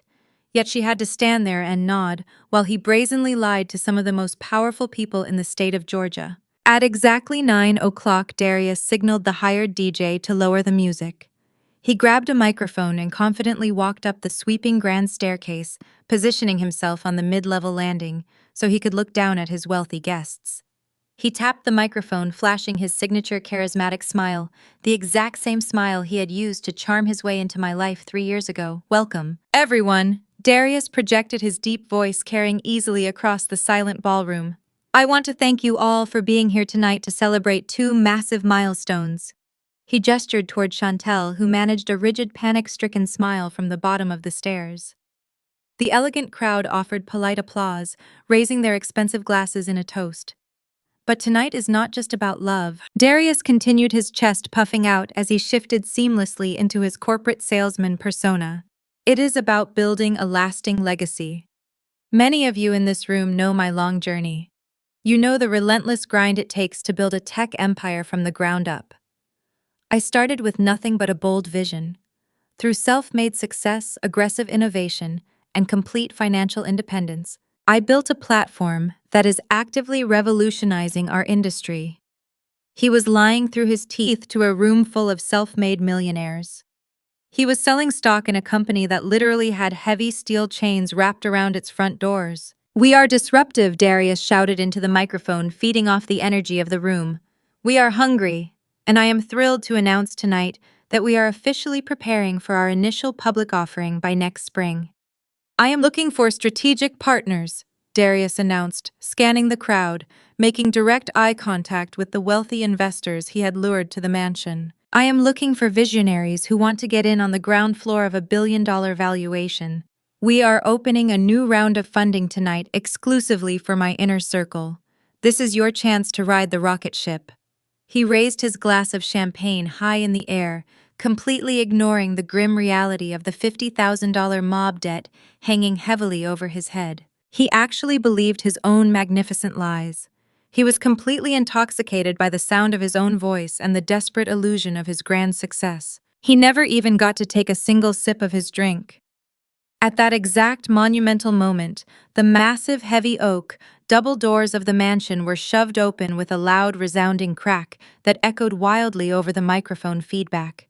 The string quartet that had been playing softly in the background immediately stopped mid-note. The DJ froze, his hands hovering over his turntables. The chatter of 200 elite guests died instantly, sucked out of the room like a vacuum. Every single head in the entire ballroom turned simultaneously toward the main foyer. I slowly walked into the ballroom. I was wearing a floor-length custom emerald green gown that caught the bright chandelier light with every single step. The silk draped perfectly across my frame, paired with a heavy diamond necklace that I had bought for myself after closing my very first major commercial real estate deal. I did not look like a discarded broken woman.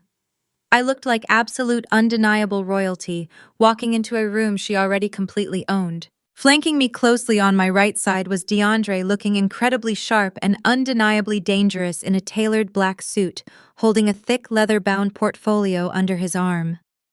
Flanking me on my left and trailing slightly behind were two massive, highly intimidating men from my private corporate security team. I walked forward with slow, deliberate, punishing precision. The elegant crowd parted for me like the Red Sea. Prominent business owners who recognized me immediately stepped back, their eyes wide with sheer shock. Frantic whispers rippled through the high society guests. They knew exactly who I was. They knew my massive real estate portfolio. But much more importantly, they were rapidly doing the complicated math in their heads on why I was crashing Darius's engagement party with a senior corporate attorney and a heavy security detail. Darius stood frozen on the staircase, landing completely paralyzed by pure terror. The expensive glass of champagne in his hand shook so violently that the golden liquid sloshed over the crystal rim and dripped onto the white marble stairs. His perfectly manicured, confident facade shattered in a fraction of a second. The color entirely drained from his face, leaving him looking exactly like a terrified little boy caught playing dress-up in his mother's closet. I stopped dead center in the middle of the extravagant ballroom, standing directly below the balcony where Darius was hovering. I folded my hands together gracefully in front of my emerald gown, tilted my head up slowly, and locked eyes with the foolish man who actually thought he could discard me. Blind panic completely took over his brain. He gripped the microphone, his knuckles turning stark white, and his voice cracked loudly over the expensive speaker system. "Security!" Darius yelled, his voice shrill, desperate, and echoing wildly off the high marble walls. "Get the event security over here right now. Remove this jealous woman from my property immediately." Two rented security guards from the event staff rushed forward from the dark corners of the room, approaching me very hesitantly. Before they could even get within 5 feet of my gown, my two massive security men stepped smoothly in front of me, forming an impenetrable physical wall of muscle and dark suits.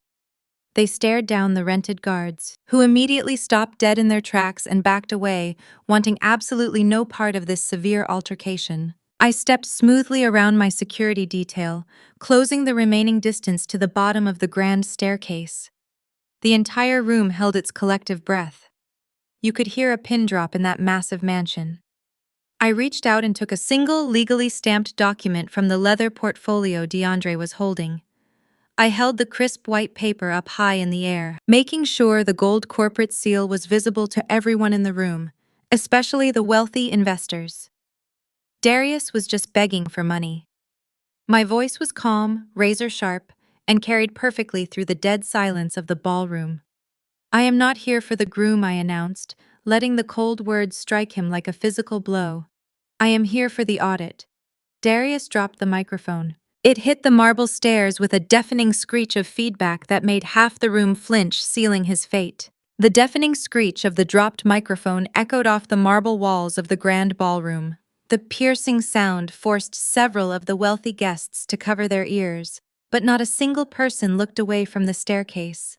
Darius stood frozen on the landing, his mouth opening and closing silently, like a suffocating fish. The heavy crystal glass in his hand finally slipped from his numb fingers, shattering into dozens of sharp pieces against the white marble stairs. The champagne pooled around his expensive leather shoes. I did not break eye contact with him. I stood completely still at the bottom of the grand staircase, letting the pure terror in his eyes wash over me.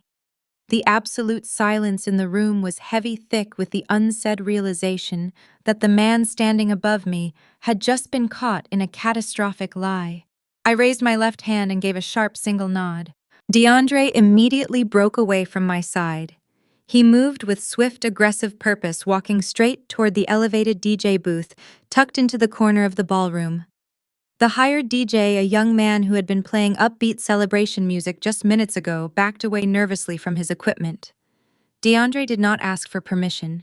He reached over the turntable, pulled a silver flash drive from the inner pocket of his tailored suit and plugged it directly into the main presentation laptop. All night, the massive media screens surrounding the ballroom had been looping glamorous, professionally shot engagement photos of Darius and Chantel.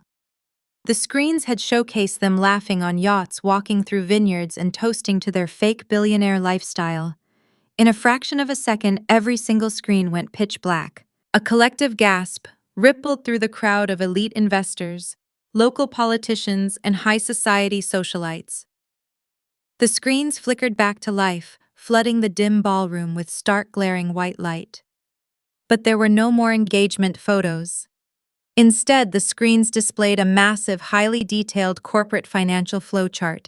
At the very top of the chart, displayed in bold, indisputable black lettering, was the logo for Apex Holdings LLC. One of my security guards stepped forward and handed me a sleek wireless microphone. I gripped it firmly, feeling the smooth metal against my palm. I turned my back to Darius, effectively dismissing his entire existence, and faced the 200 guests who had been invited to witness his grand illusion. "Good evening," I said. My voice was calm, resonant, and completely devoid of anger. It was the voice of an executive conducting a hostile takeover.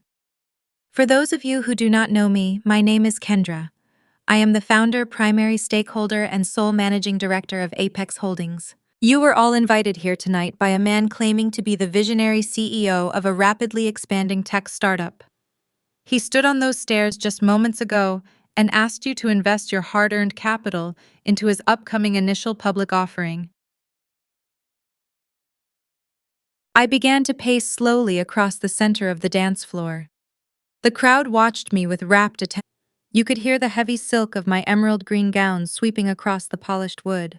"I strongly advise you to keep your checkbooks closed." I continued, pointing a manicured finger up at the massive media screens. "If you look at the corporate structure projected behind me, you will see the actual financial reality of this supposed tech empire. Darius does not own a single share of equity in the company he just pitched to you. He holds 0% ownership. He is not a founder. He is not a partner. He is not an angel investor." I paused, letting the devastating truth sink into the minds of the savvy business professionals surrounding me.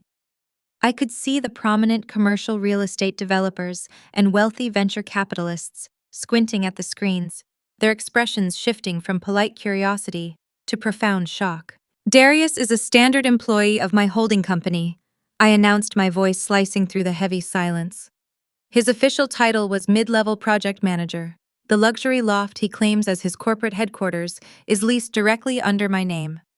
The payroll for his developers is funded exclusively by my private accounts. Every expensive suit he is wearing, every luxury car he drove to impress you, and every drop of champagne you are drinking tonight was purchased using my corporate credit line." Darius finally found his voice. He stumbled down 2 steps, gripping the marble banister for support. "Kendra, stop this right now!" he yelled, his voice cracking with pure panic. "You are lying. You are doctoring those documents out of jealousy. Do not listen to her." I did not even look at him. I simply pressed a button on the remote clicker in my hand. The display on the massive screens shifted instantly. The financial flowcharts vanished, replaced by a blown-up high-resolution image of a formal human resources document. It was a termination of employment notice. It was dated for yesterday afternoon, and it featured Darius's full legal name. "As of yesterday at 3 o'clock in the afternoon, I officially terminated his employment," I stated clearly. "His salary has been canceled, his corporate access has been revoked, his company vehicle has been repossessed. The man asking you for investment capital currently does not even possess a working debit card." The ballroom erupted into a frenzy of frantic whispers. The wealthy guests were completely horrified. They had dressed up and driven to Sandy Springs to celebrate a rising tech mogul, only to discover they were standing in the middle of a colossal fraud. Chantel was standing near the bottom of the staircase, her hands covering her mouth, her eyes wide with absolute terror as she watched the last remaining shreds of her billionaire fantasy burn to ashes. "Furthermore," I announced loudly, cutting through the growing chaos in the room. I raised my voice just enough to ensure every single person heard my next words. I have just completed a forensic accounting audit of the accounts Darius managed during his employment. I discovered massive unauthorized withdrawals. I turned to face the crowd. I turned to face the, sweeping my gaze across the faces of the local politicians and high net worth individuals who were now looking extremely uncomfortable. This elaborate engagement party, the mansion rental, the catering, the premium open bar, is currently being funded by money embezzled directly from my company. I declared, delivering the killing blow. Darius illegally redirected corporate funds to pay dangerous local loan sharks to stage this event. You are not at a celebration. You are standing in the middle of an active, federally prosecutable crime scene. The reaction was instantaneous. The word federal struck the crowd like a bolt of lightning. Wealthy people do not play games with federal fraud. Several prominent city council members immediately put their champagne glasses down on the nearest tables and began backing away toward the coat check. No one wanted their name associated with an embezzler. No one wanted to be photographed at a party funded by stolen corporate money. Suddenly, a high-pitched scream tore through the panic. "You lying, hateful witch." I turned my head just in time to see Brenda Darius's mother charging through the crowd. She was wearing a bright red dress, her face contorted with the exact same violent, entitled rage she had displayed in my office earlier that week. The humiliation of being exposed in front of her high society church friends had completely broken her fragile grip on reality. She lunged toward me, her arms outstretched, ready to physically attack me in front of 200 people. I did not move a single muscle. I did not flinch. DeAndre stepped smoothly into her path, moving with the terrifying speed of a former college linebacker. He did not touch her. He simply stood like an immovable brick wall between Brenda and my emerald gown. Brenda slammed to a halt, letting out a frustrated gasp as she realized she could not get past him. Before she could start screaming again, DeAndre calmly reached into his tailored suit jacket. He pulled out a thick manila envelope sealed with red legal tape. He extended his arm and firmly pressed the heavy envelope directly against Brenda's chest. "You have been served, Mom," DeAndre stated. His voice was loud, highly professional, and utterly merciless. "This is a formal civil suit and a notice of pending criminal investigation. We have the bank records proving that your son illegally transferred $100,000 of stolen corporate funds directly into your personal checking account over the last 12 months. Brenda let out a choked, breathless sound. She stared at the manila envelope pressed against her chest as if it were a live grenade. "You are officially listed as a co-conspirator in a six-figure embezzlement scheme," DeAndre continued smoothly. "We will see you in federal court. Have a wonderful evening." Brenda's knees buckled. She clutched the envelope, her mouth opening and closing silently. All the fight, all the arrogance, and all the entitled superiority completely drained out of her body. She looked around desperately for her friends, but the women from her church were already speed-walking toward the front doors, actively pretending they had never met her. Up on the staircase, Darius was completely losing his mind. He was scrambling down the marble steps, slipping on the spilled champagne, screaming at the top of his lungs. "It is a lie!" Darius shouted, his voice cracking hysterically. "She is faking the documents. Do not leave. I have the investment portfolios in the back room. I am taking this company public. Please just listen to me." But it was entirely too late. The hook was set, and the reality of his criminal actions had poisoned the room. The wealthy guests were absolutely terrified of being implicated in a massive financial scandal. Nobody cared about his fake tech empire anymore. They only cared about saving their own reputations. The guests were putting their drinks down on every available surface, grabbing their spouses by the arm, and heading straight for the massive double doors. The grand, luxurious engagement party had instantly transformed into a frantic mass exodus. The golden boy of Atlanta's tech scene was screaming into a void, watching his entire fake life evaporate right before his eyes. The deafening screech of the dropped microphone echoed off the marble walls of the grand ballroom, signaling the absolute end of Darius's carefully constructed world. The piercing sound forced several of the wealthy guests to cover their ears, but not a single person looked away from the staircase. I did not break eye contact with him. I stood completely still at the bottom of the grand staircase, letting the pure terror in his eyes wash over me. The absolute silence in the room was heavy thick with the unsaid realization that the man standing above me had just been caught in a catastrophic, unrecoverable lie. The panic inside the Sandy Springs mansion was absolute and immediate. I stood silently at the base of the grand staircase in my emerald green gown and watched the elite society of Atlanta scramble for the nearest exits. These were incredibly wealthy, highly cautious individuals. They were commercial developers, local politicians, and venture capitalists who understood exactly what federal fraud meant. The moment I mentioned embezzled corporate funds and active crime scenes, Darius transformed from a rising tech star into a walking legal liability. Nobody wanted to be caught in the crossfire of a federal investigation. I watched a prominent city councilman set his expensive crystal champagne flute down on a passing waiter's tray and walk briskly toward the coat check without saying a single word. Two major angel investors, who had been actively listening to Darius pitch his fake company just moments before, were now shaking their heads in utter disgust. They bypassed the grand staircase entirely, pulling their tailored jackets tight and refusing to even make eye contact with him as they headed for the heavy double doors. Darius was completely unraveling.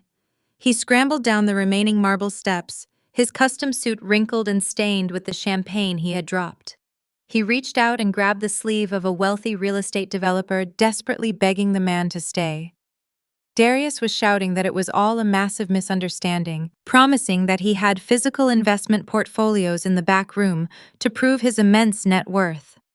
The developer aggressively yanked his arm away, gave Darius a look of pure revulsion, and walked out of the ballroom. Within 10 minutes, the lavish 200-person engagement party had been reduced to a ghost town of abandoned drinks, discarded appetizers, and ruined reputations. Only a handful of people remained in the cavernous, brightly lit room. Standing near the bottom of the staircase, trembling with a mixture of profound embarrassment and boiling rage, was Chantel.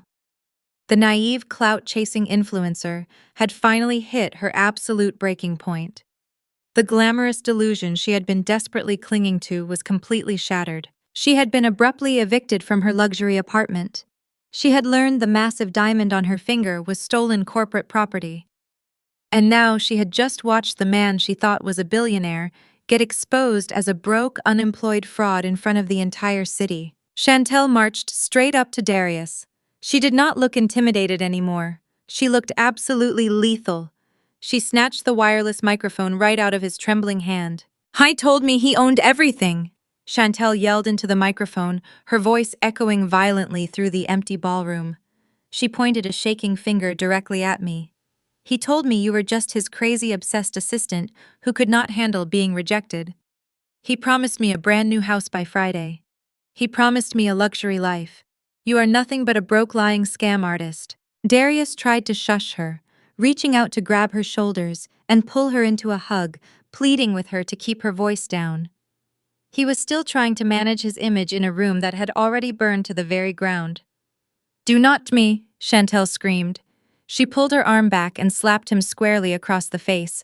The sound of the slap was a sharp, stinging crack that rang out over the audio system. Darius stumbled backward, grabbing his cheek in complete shock. "I am getting an abortion and changing my number," Chantel yelled at him, throwing the microphone aggressively onto the marble floor. "Do not ever try to contact me again." She turned around, hiked up the heavy silk skirt of her designer gown, and stormed right past me and my security detail. She pushed the grand front doors open and marched out into the humid Atlanta night, leaving Darius completely alone on the stairs. He had lost his fake empire, and now he had lost the prize he sacrificed it all to keep. But the public execution was not over. The very people who had enabled his massive ego for years were about to deliver the most devastating blow. Brenda and Latoya were still standing near the edge of the dance floor. Just minutes ago, Brenda had tried to physically attack me to defend her precious golden child. Now she was clutching the heavy manila envelope containing her federal subpoena as if it were a death sentence. Her Platinum Country Club membership was gone. Her elite church reputation was completely destroyed. She was facing federal conspiracy charges because she had gladly accepted stolen money to fund her extravagant lifestyle. Latoya had been staring at her phone screen in horror. She let out a sudden guttural sob that ripped through the quiet room. She dropped her bright orange Birkin bag onto the floor, the bag I had paid for. She marched directly toward her brother. Malik just filed for divorce. Latoya screamed, her voice cracking with raw hysteria. He sent the legal papers directly to my email. He froze our joint bank accounts and took the kids to his mother's house. He is leaving me, Darius. My husband is leaving me because of your lies. You told us you were a tech genius. You told us you were funding his trucks. You ruined my marriage so you could play dress up with another woman's money. Darius held his hands up defensively, backing away from his furious sister. Toya, please, I can fix this. I just need a little time to secure some funding. I can get Malik his trucks back. With what funding? Brenda shrieked, finally turning her rage entirely onto her son. You have absolutely nothing. You lied to us. You made me look like a total fool in front of my entire congregation. I am facing federal court because of your greed. I am going to lose my beautiful house because you decided to steal from that woman. The family completely imploded. Latoya shoved her brother hard in the chest, screaming that he had permanently destroyed her children's future. Brenda yelled that he was a massive disgrace to the family name. The three of them viciously tore each other apart right there on the empty dance floor. They hurled harsh insults, blamed each other for their impending financial ruin, and aggressively fought over the ashes of the empire I had just burned to the ground. It was a spectacular display of toxic entitlement collapsing in on itself. They had worshipped money and social status above all else, and the sudden absence of it turned them into feral strangers, ready to destroy one another to save themselves. I watched the pathetic family brawl for another 60 seconds before I decided I had seen enough. The audit was officially concluded. Justice had been ruthlessly and systematically served. I turned to DeAndre and gave him a single nod. My security team immediately fell into tight formation around us. We turned our backs on the screaming family and began walking gracefully toward the grand foyer exit. I felt completely liberated. I had reclaimed my money, my self-respect, and my absolute peace of mind.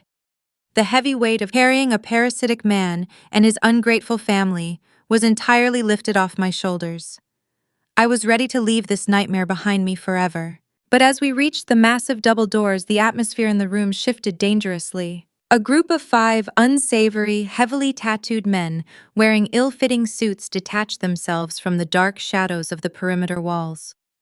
They moved with silent, predatory coordination, stepping smoothly in front of the main exit and physically blocking our path to the door. DeAndre tensed beside me, his professional demeanor instantly shifting into high alert. My 2 security guards immediately stepped in front of me, squaring their broad shoulders and preparing for a physical altercation. I recognized the men instantly from the background check DeAndre had run earlier that week. These were not invited high society guests. These were the local loan sharks from South Fulton. These were the highly dangerous men who had fronted Darius the $50,000 in cash to rent this Sandy Springs mansion, hire the luxury catering staff, and buy the premium champagne. They had been standing quietly in the back of the room all night, waiting to see the wealthy investors Darius had promised would attend. Instead, they had watched the presentation on the massive media screens. They had listened closely to my microphone announcement. They had heard the words federal fraud, corporate eviction, and completely broke. They realized in that exact moment that the flashy tech CEO who had borrowed their money had absolutely zero equity, zero assets, and zero capability of paying them back with the massive interest he had promised. The leader of the group, a massive man with a thick scar running directly through his left eyebrow, did not even look at me or my security team. He looked directly past us, locking his cold, violent gaze entirely on Darius, who was still standing near the staircase. Darius froze. His argument with his mother and sister died instantly on his lips. The blood completely drained from his face as he realized his nightmare was far from over. The loan sharks knew he had absolutely no money, and they wanted their payment. Now. The loan sharks knew he had absolutely no money, and they wanted their payment. Now. The massive man with the thick scar running through his left eyebrow stepped off the plush carpet of the perimeter and onto the gleaming white marble of the dance floor. He was followed by 4 other men, all wearing suits that looked completely out of place in a multi-million-dollar Sandy Springs mansion. They moved with a heavy, coordinated aggression that immediately sucked the remaining air out of the room. These were not men who cared about corporate restructuring, federal fraud, or high society reputations.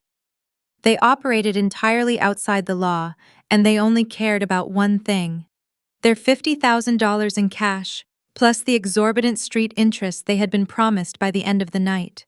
Darius was backed against the bottom steps of the grand staircase, his expensive Italian leather shoes slipping in the puddle of spilled champagne. He watched the 5 men advancing toward him, and the last remaining shreds of his fake tech CEO persona evaporated completely. He threw his hands up in a placating gesture, flashing a weak, trembling version of his signature charismatic smile. "Listen to me," Darius stammered, his voice jumping up a full octave in pure panic. "It is just a temporary freeze on the corporate accounts. My legal team is handling a minor merger dispute. I can get you the cash by Monday morning. I promise you the money is fully secured." The scarred leader did not slow his pace. He did not say a single word. He just kept walking forward until he was standing less than 2 feet away from Darius, invading his personal space with a terrifying silent menace. The leader looked down at the puddle of expensive champagne, then looked back up at the terrified man trembling before him. He knew exactly what a federal asset freeze meant. I knew the money was gone. The reality of his imminent physical destruction finally broke Darius. The man who had spent the last 3 years boasting about his brilliance, degrading my work ethic, and using my wealth to fund a secret double life instantly folded into a pathetic weeping coward. Darius literally dropped to his knees on the marble floor. Tears streamed down his face, ruining his perfectly groomed appearance. He clasped his hands together in front of his chest, sobbing hysterically in front of the loan sharks. And then, in a final desperate act of absolute cowardice, he turned his head and pointed a shaking finger directly at me. "She has the money!" Darius screamed, his voice echoing frantically across the empty ballroom. He was pointing right at my emerald green gown, offering me up as a sacrificial lamb to save his own skin. "She is my wife. She has millions of dollars in offshore accounts. She is just angry because we had a fight, but she controls all the equity. Please just ask her. She will pay you. She will cover the debt. She is my wife." DeAndre instantly stepped forward to shield me, his hand reaching inside his tailored jacket, but I placed a firm hand on his arm, silently instructing him to stand down. I did not need my attorney to handle this. I wanted to look Darius in the eye as I delivered the final fatal blow to his existence. I stepped around DeAndre and walked slowly toward the group of violent men. The 4 enforcers tensed, unsure of what I was about to do, but the scarred leader simply watched me with cold, calculating eyes. I stopped a few feet away, standing tall and utterly unbothered by the threat they posed. I looked down at Darius, who was weeping on the floor with his hands clasped in prayer, begging me with his eyes to save him one last time. I felt absolute zero emotion. No pity, no anger, no sorrow. I felt nothing but the clean, sterile satisfaction of closing a bad account. I shifted my gaze from the pathetic man on the floor and made direct eye contact with the leader of the loan sharks. I addressed him with the calm, measured tone of an executive closing a boardroom presentation. "We are not married," I stated clearly, ensuring my voice carried absolute authority. "I am simply his former employer.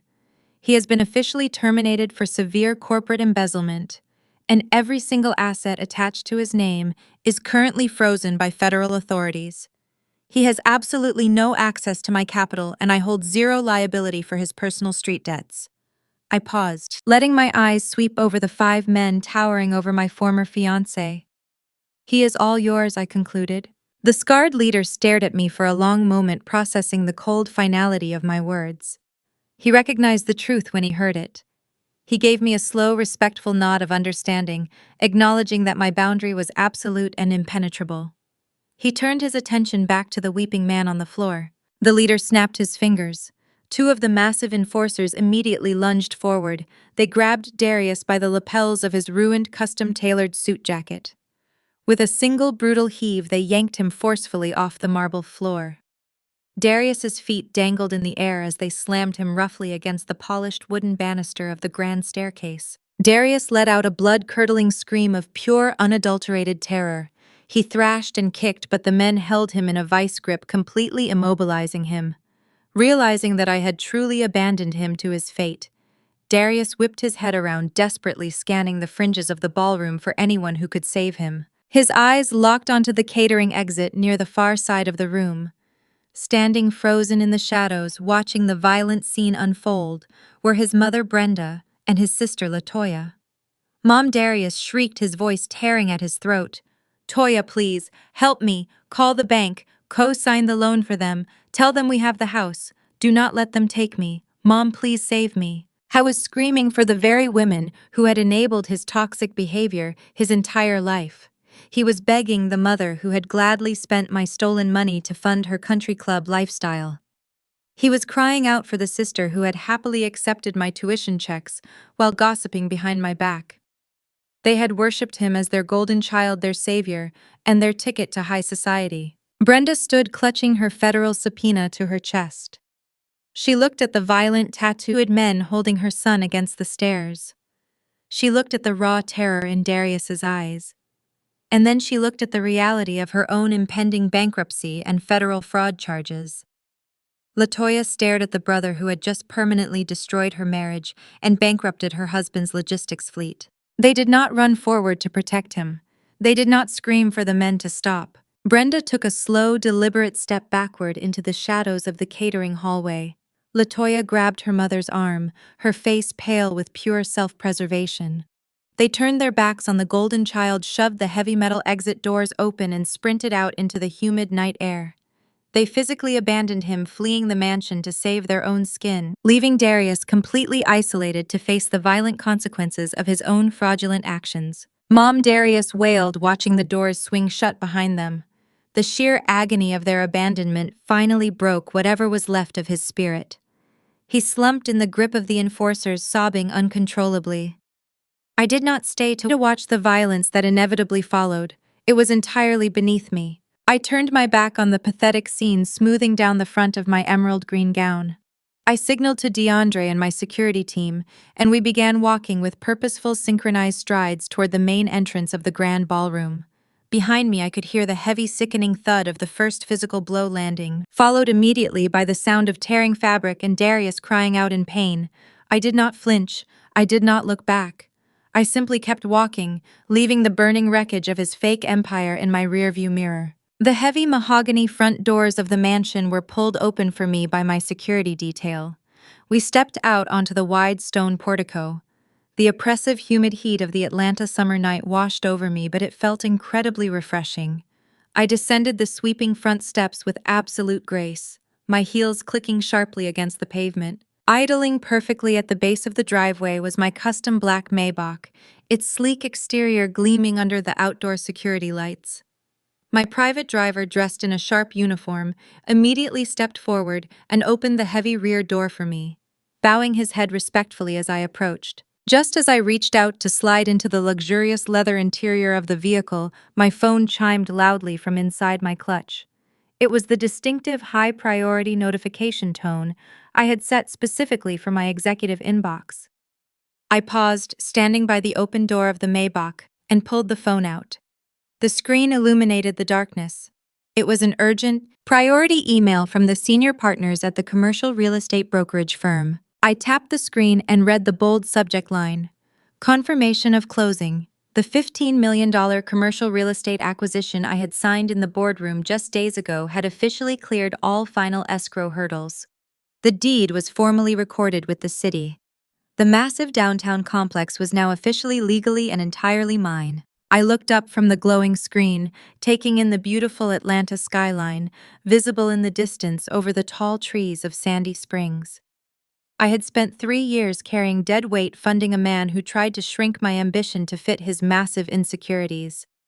I had finally cut the cord, and the moment I did, my empire expanded exponentially. I smiled a genuine expression of absolute victory and stepped smoothly into the back of the Maybach. "Take me home," I instructed the driver. "The operation is complete." The heavy door closed with a solid, satisfying thud, sealing me inside the quiet luxury of the cabin.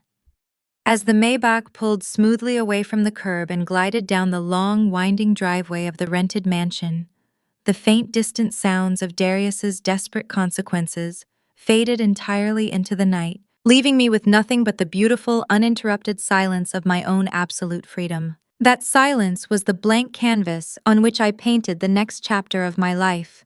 Exactly 1 year has passed since the night I walked out of that rented Sandy Springs mansion. Today, the absolute silence of my freedom has been replaced by the triumphant applause of hundreds of people gathered in downtown Atlanta. I stood on a brightly lit stage, facing a massive state-of-the-art facility. I was holding a pair of oversized golden scissors, ready to cut the thick silk ribbon stretched across the front entrance. The building behind me was a brand new tech incubator designed specifically to fund, support, and elevate minority women in the technology sector. It is a multi-million-dollar initiative built to foster actual innovation, not fake facades. The absolute best part of this entire project is the funding source. Every single dollar used to purchase the building, install the server racks, and buy the high-end computers came directly from liquidating the assets of Darius's fraudulent startup. I took the company he used to feed his massive ego, dissolved it completely, and transformed the capital into a launchpad for women who actually put in the work. I pressed the golden scissors together, slicing through the ribbon, and the crowd erupted in cheers. As the cameras flashed and local news reporters documented the grand opening, I took a moment to reflect on the spectacular way gravity had handled the people who tried to pull me down. The universe has a remarkably efficient way of balancing the scales when you stop protecting toxic people from the consequences of their own actions. Darius is currently residing in a federal correctional facility. He pled guilty to multiple counts of wire fraud, corporate embezzlement, and identity theft. He was sentenced to 4 years in federal prison.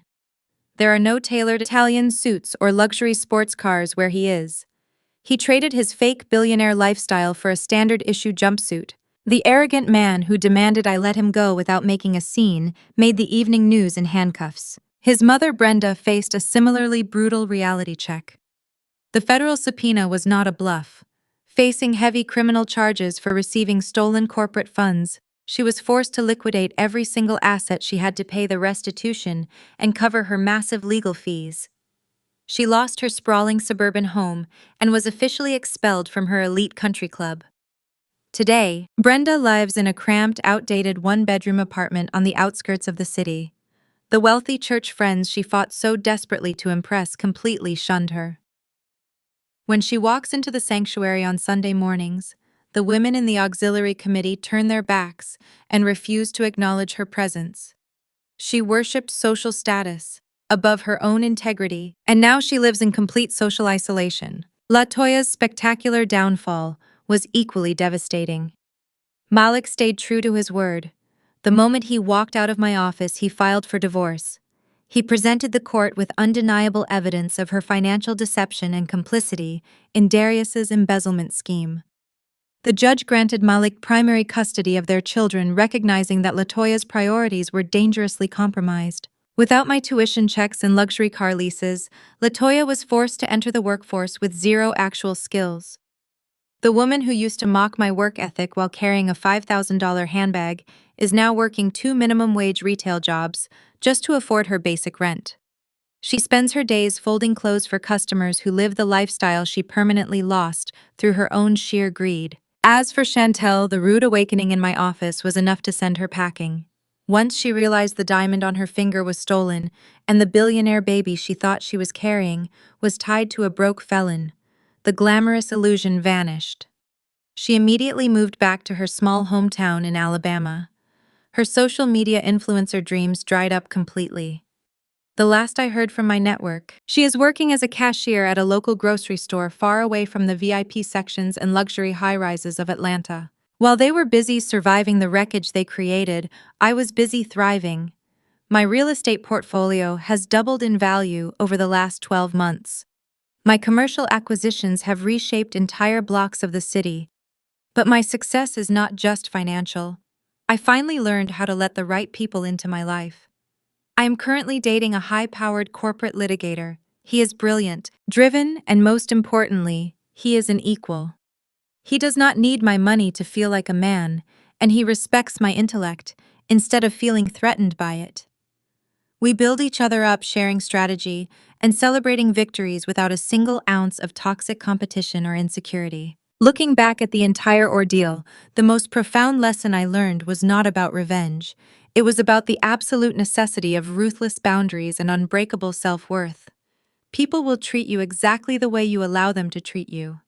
For 3 years, I allowed a parasite to convince me he was a partner. I financed my own disrespect because I thought loyalty required blind financial support. But true power is recognizing when a bad investment needs to be liquidated. I did not destroy Darius. I simply stopped being his shield. I removed the safety net of my wealth and let the weight of his own lies drag him under. To anyone watching who is currently shrinking themselves to make a toxic partner feel bigger or draining their own resources to fund someone else's delusion, I want you to hear this loud and clear. When someone tells you to let them go so they can chase an illusion, do not cry. Do not fight. Just open the door, cut the cord, and watch gravity do its job. Your empire is waiting to be built, and you cannot lay bricks with someone who is secretly dismantling your foundation. Stand in your truth, protect your assets, and never apologize for knowing exactly what you are worth.